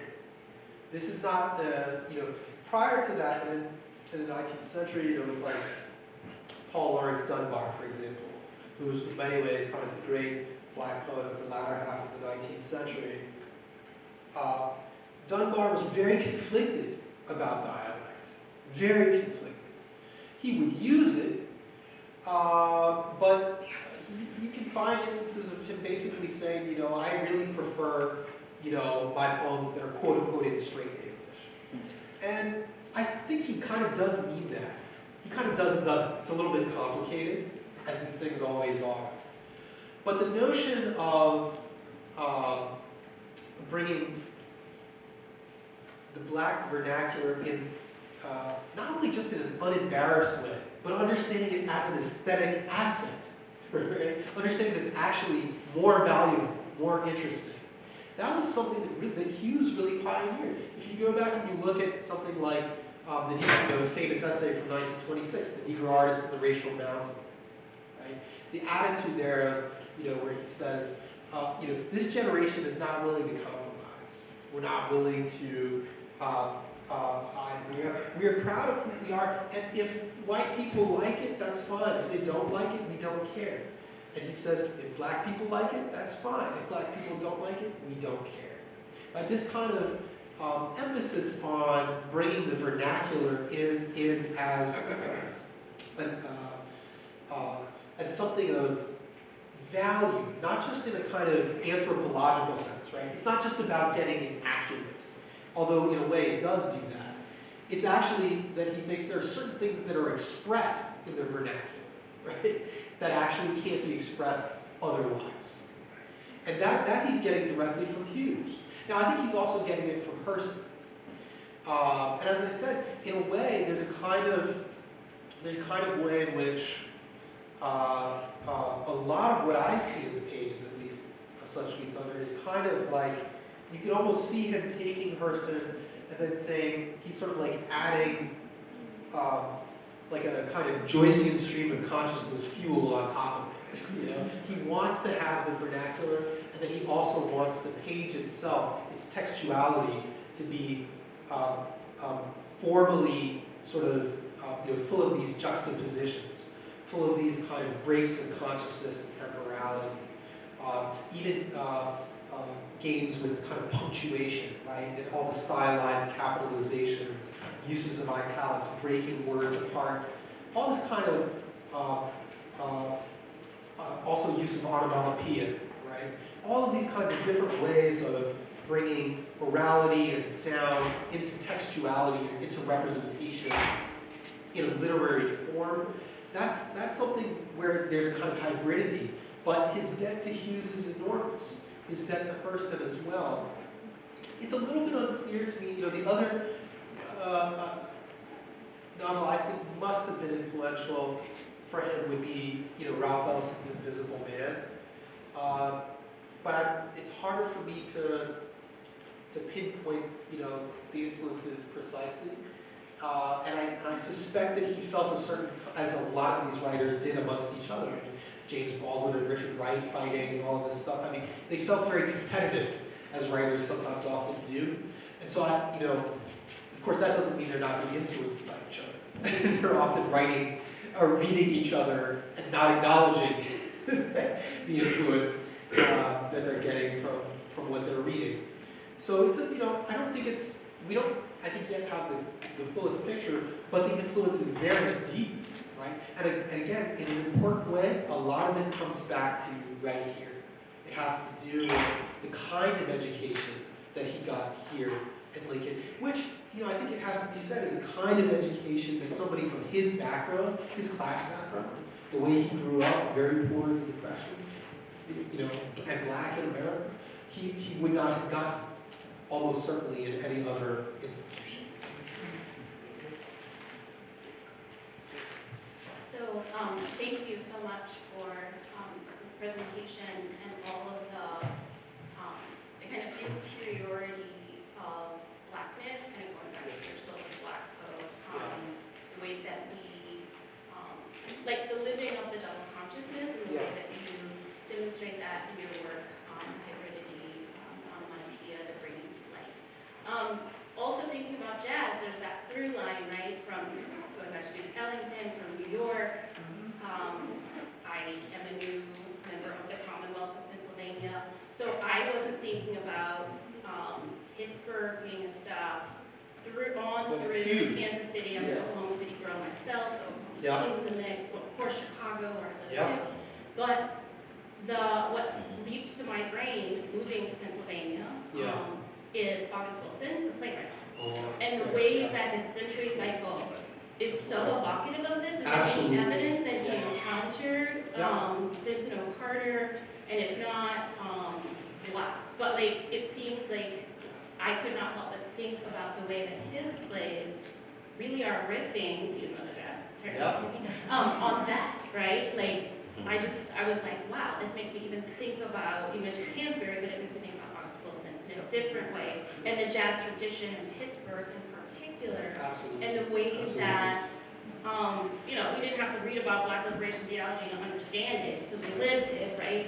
Those newspapers, the ways they were forming our communities and being that voice back and forth to us, and educating, and even thinking about Lincoln. This is my first stint at the first degree granting HBCU, my second year, but it's amazing to be in a place that not only reflects back, because I grew up close to Langston, so maybe good on Langston University, but first university. But I mean, just to say, like you said, there are no places like this, right, where we can read, we can see ourselves in those ways. We've always known how code switch before sociologists did that, right? That's right. But what you're demonstrating is that he's ahead of the curve. That's talking about these sociological phenomena and doing it in a way that maybe means his book doesn't get published in his lifetime, like many great artists.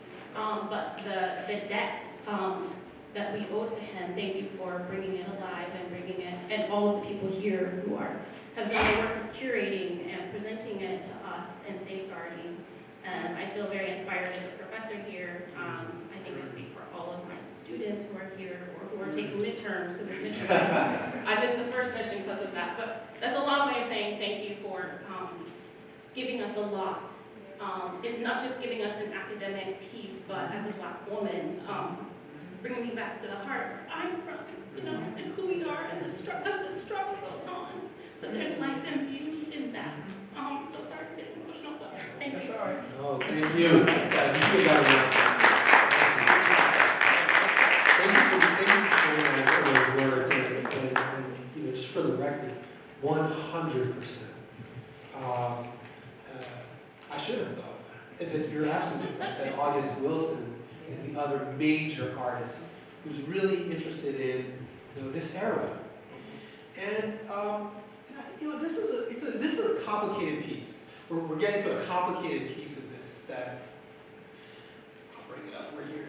I'll bring it up. It's a very complicated piece. The politics of it are very complicated, and the history is very complicated. Nobody wants to go back to Jim Crow, obviously. We understand what it was. It's to some of the remarks that were made earlier about the Orwellian language coming down today and telling us that systemic racism never happened in America.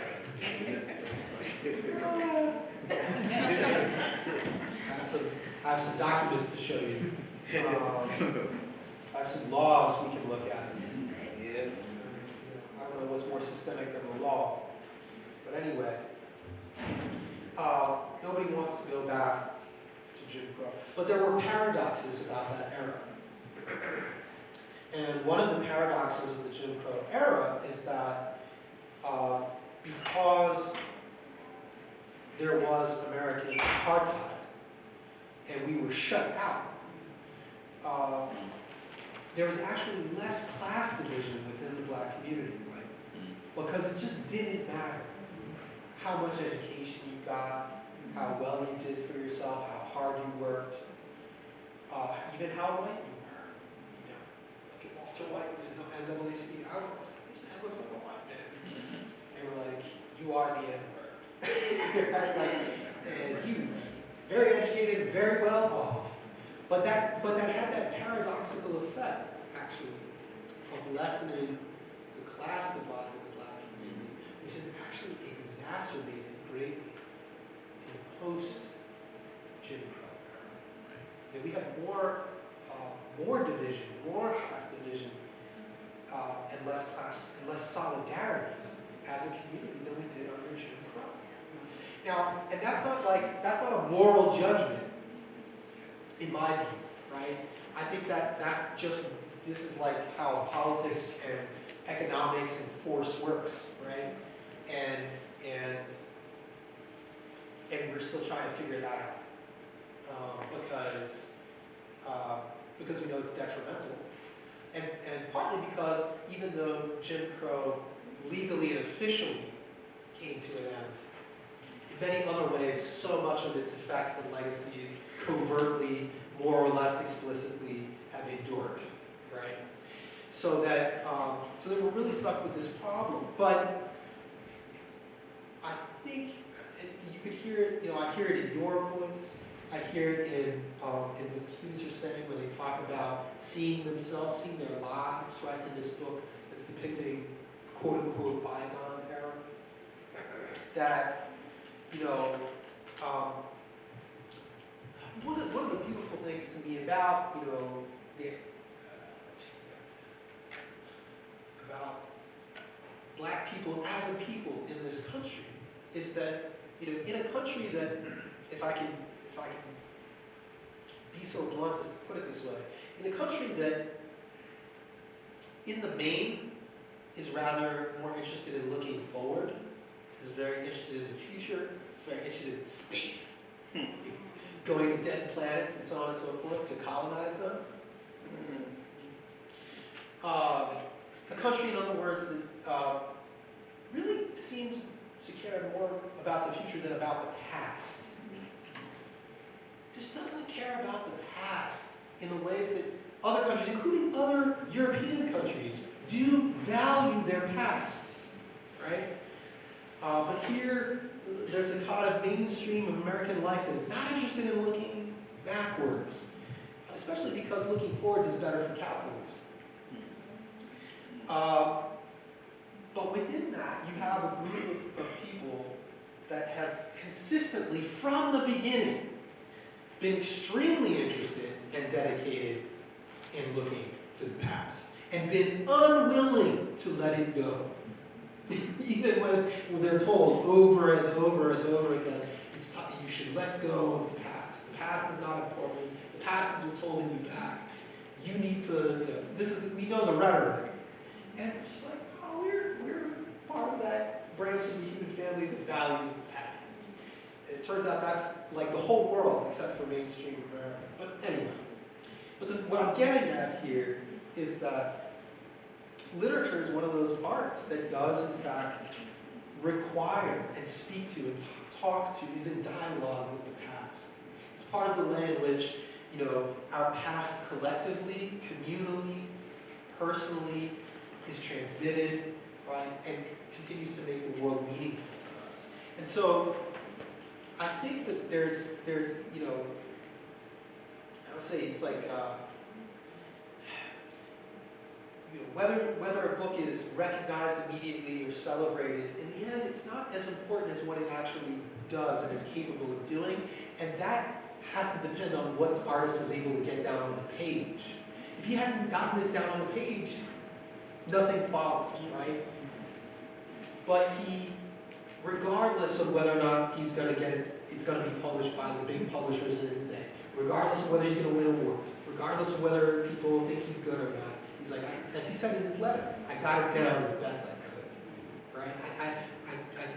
And that act of saying, we got to get it down because we trust that there are people actually in our own future who will value it, and who need to hear about that book, for whom that message is still a very important message.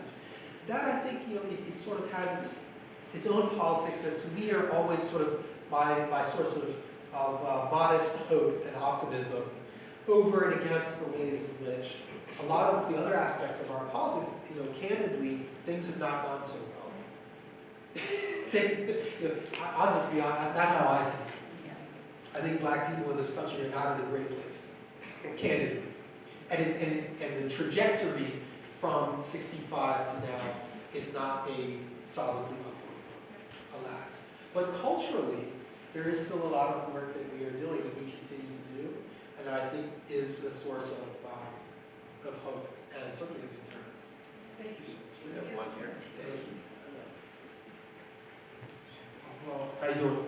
good. I have a question. In listening to what you were saying, your description of Kansas City, is within Carter's writing, is there my question is about paradox as well. Is there a relationship, or do you see a relationship in his writing between disappointment and longing?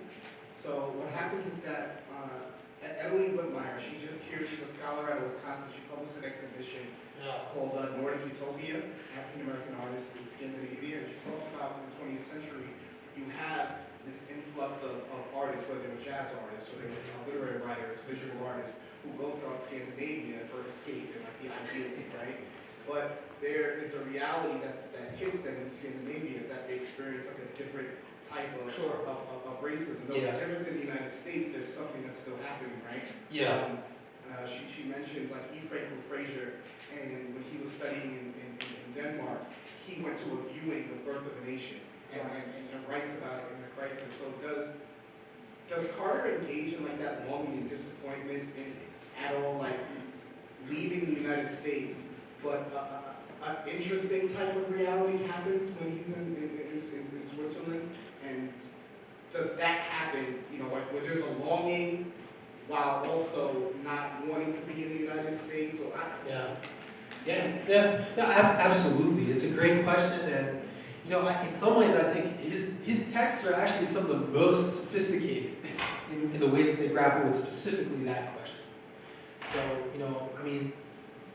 the Byrne book, for instance, one of the things that I think is very interesting about it is that, it has a kind of wicked sense of humor. It's a very funny book. Funny in a way that's also a little bit bitter. You know what I mean? And there's a way in which his, I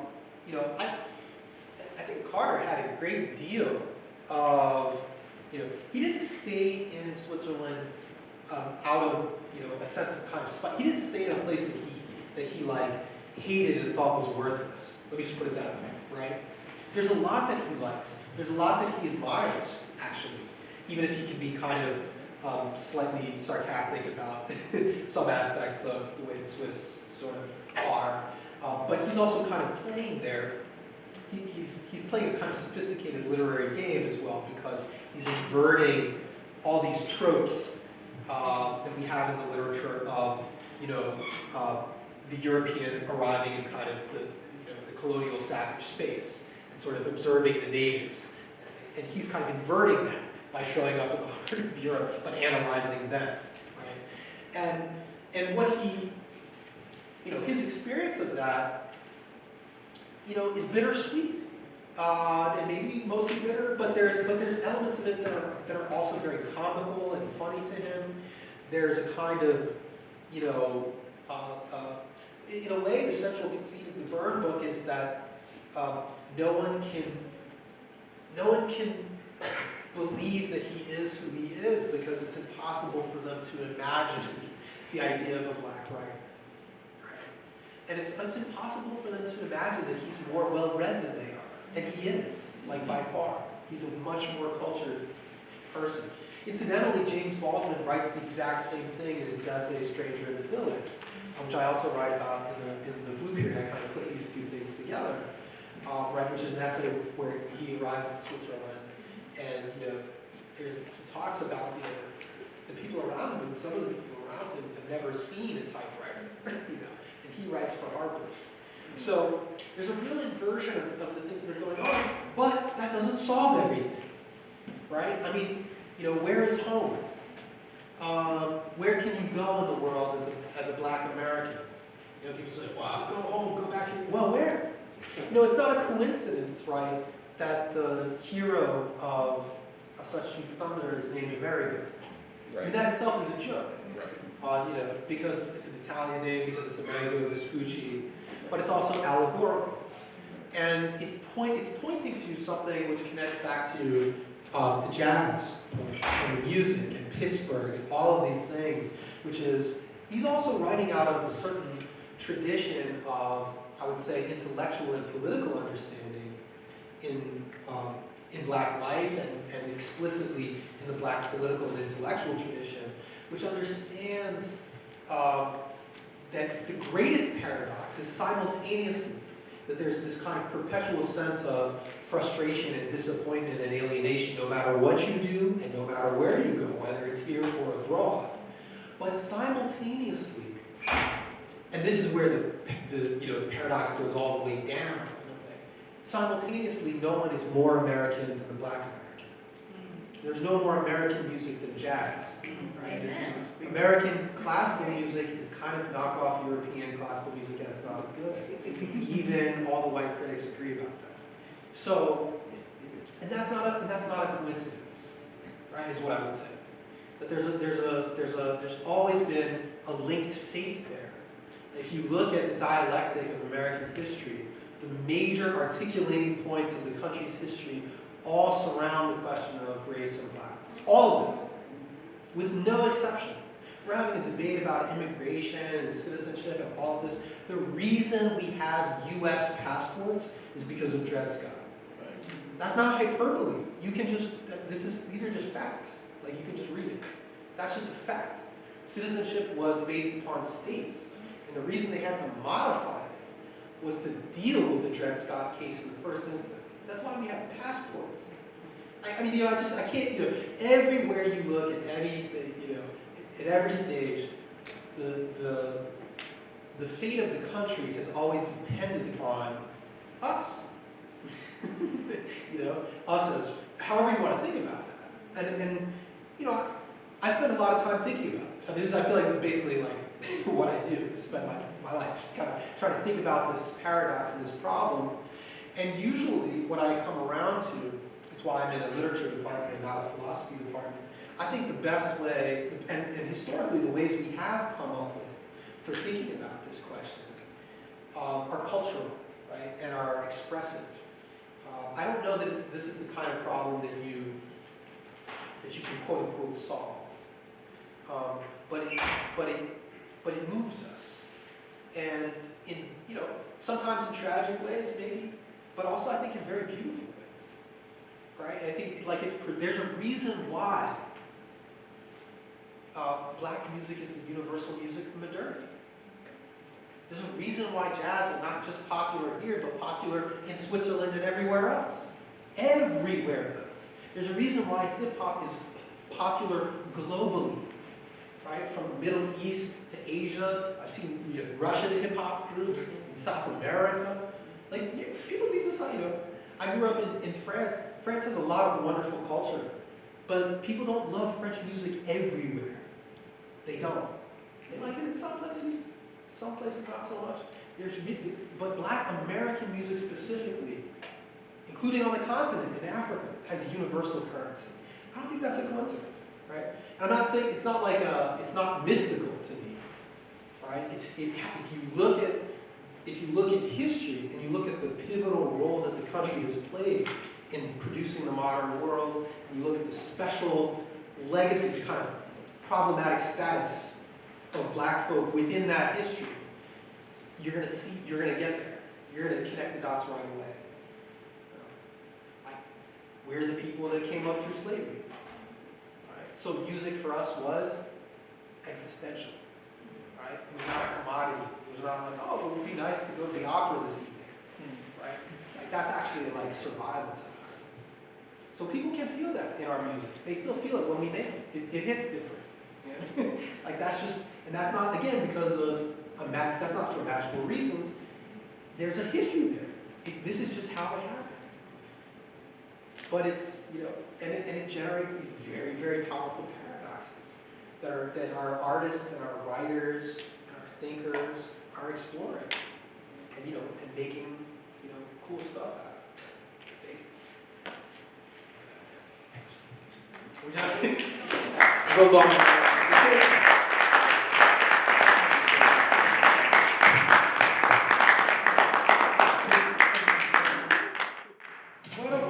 Celebrate Black History Month. And Yes. We want to thank Dr. McCarthy again for his speech.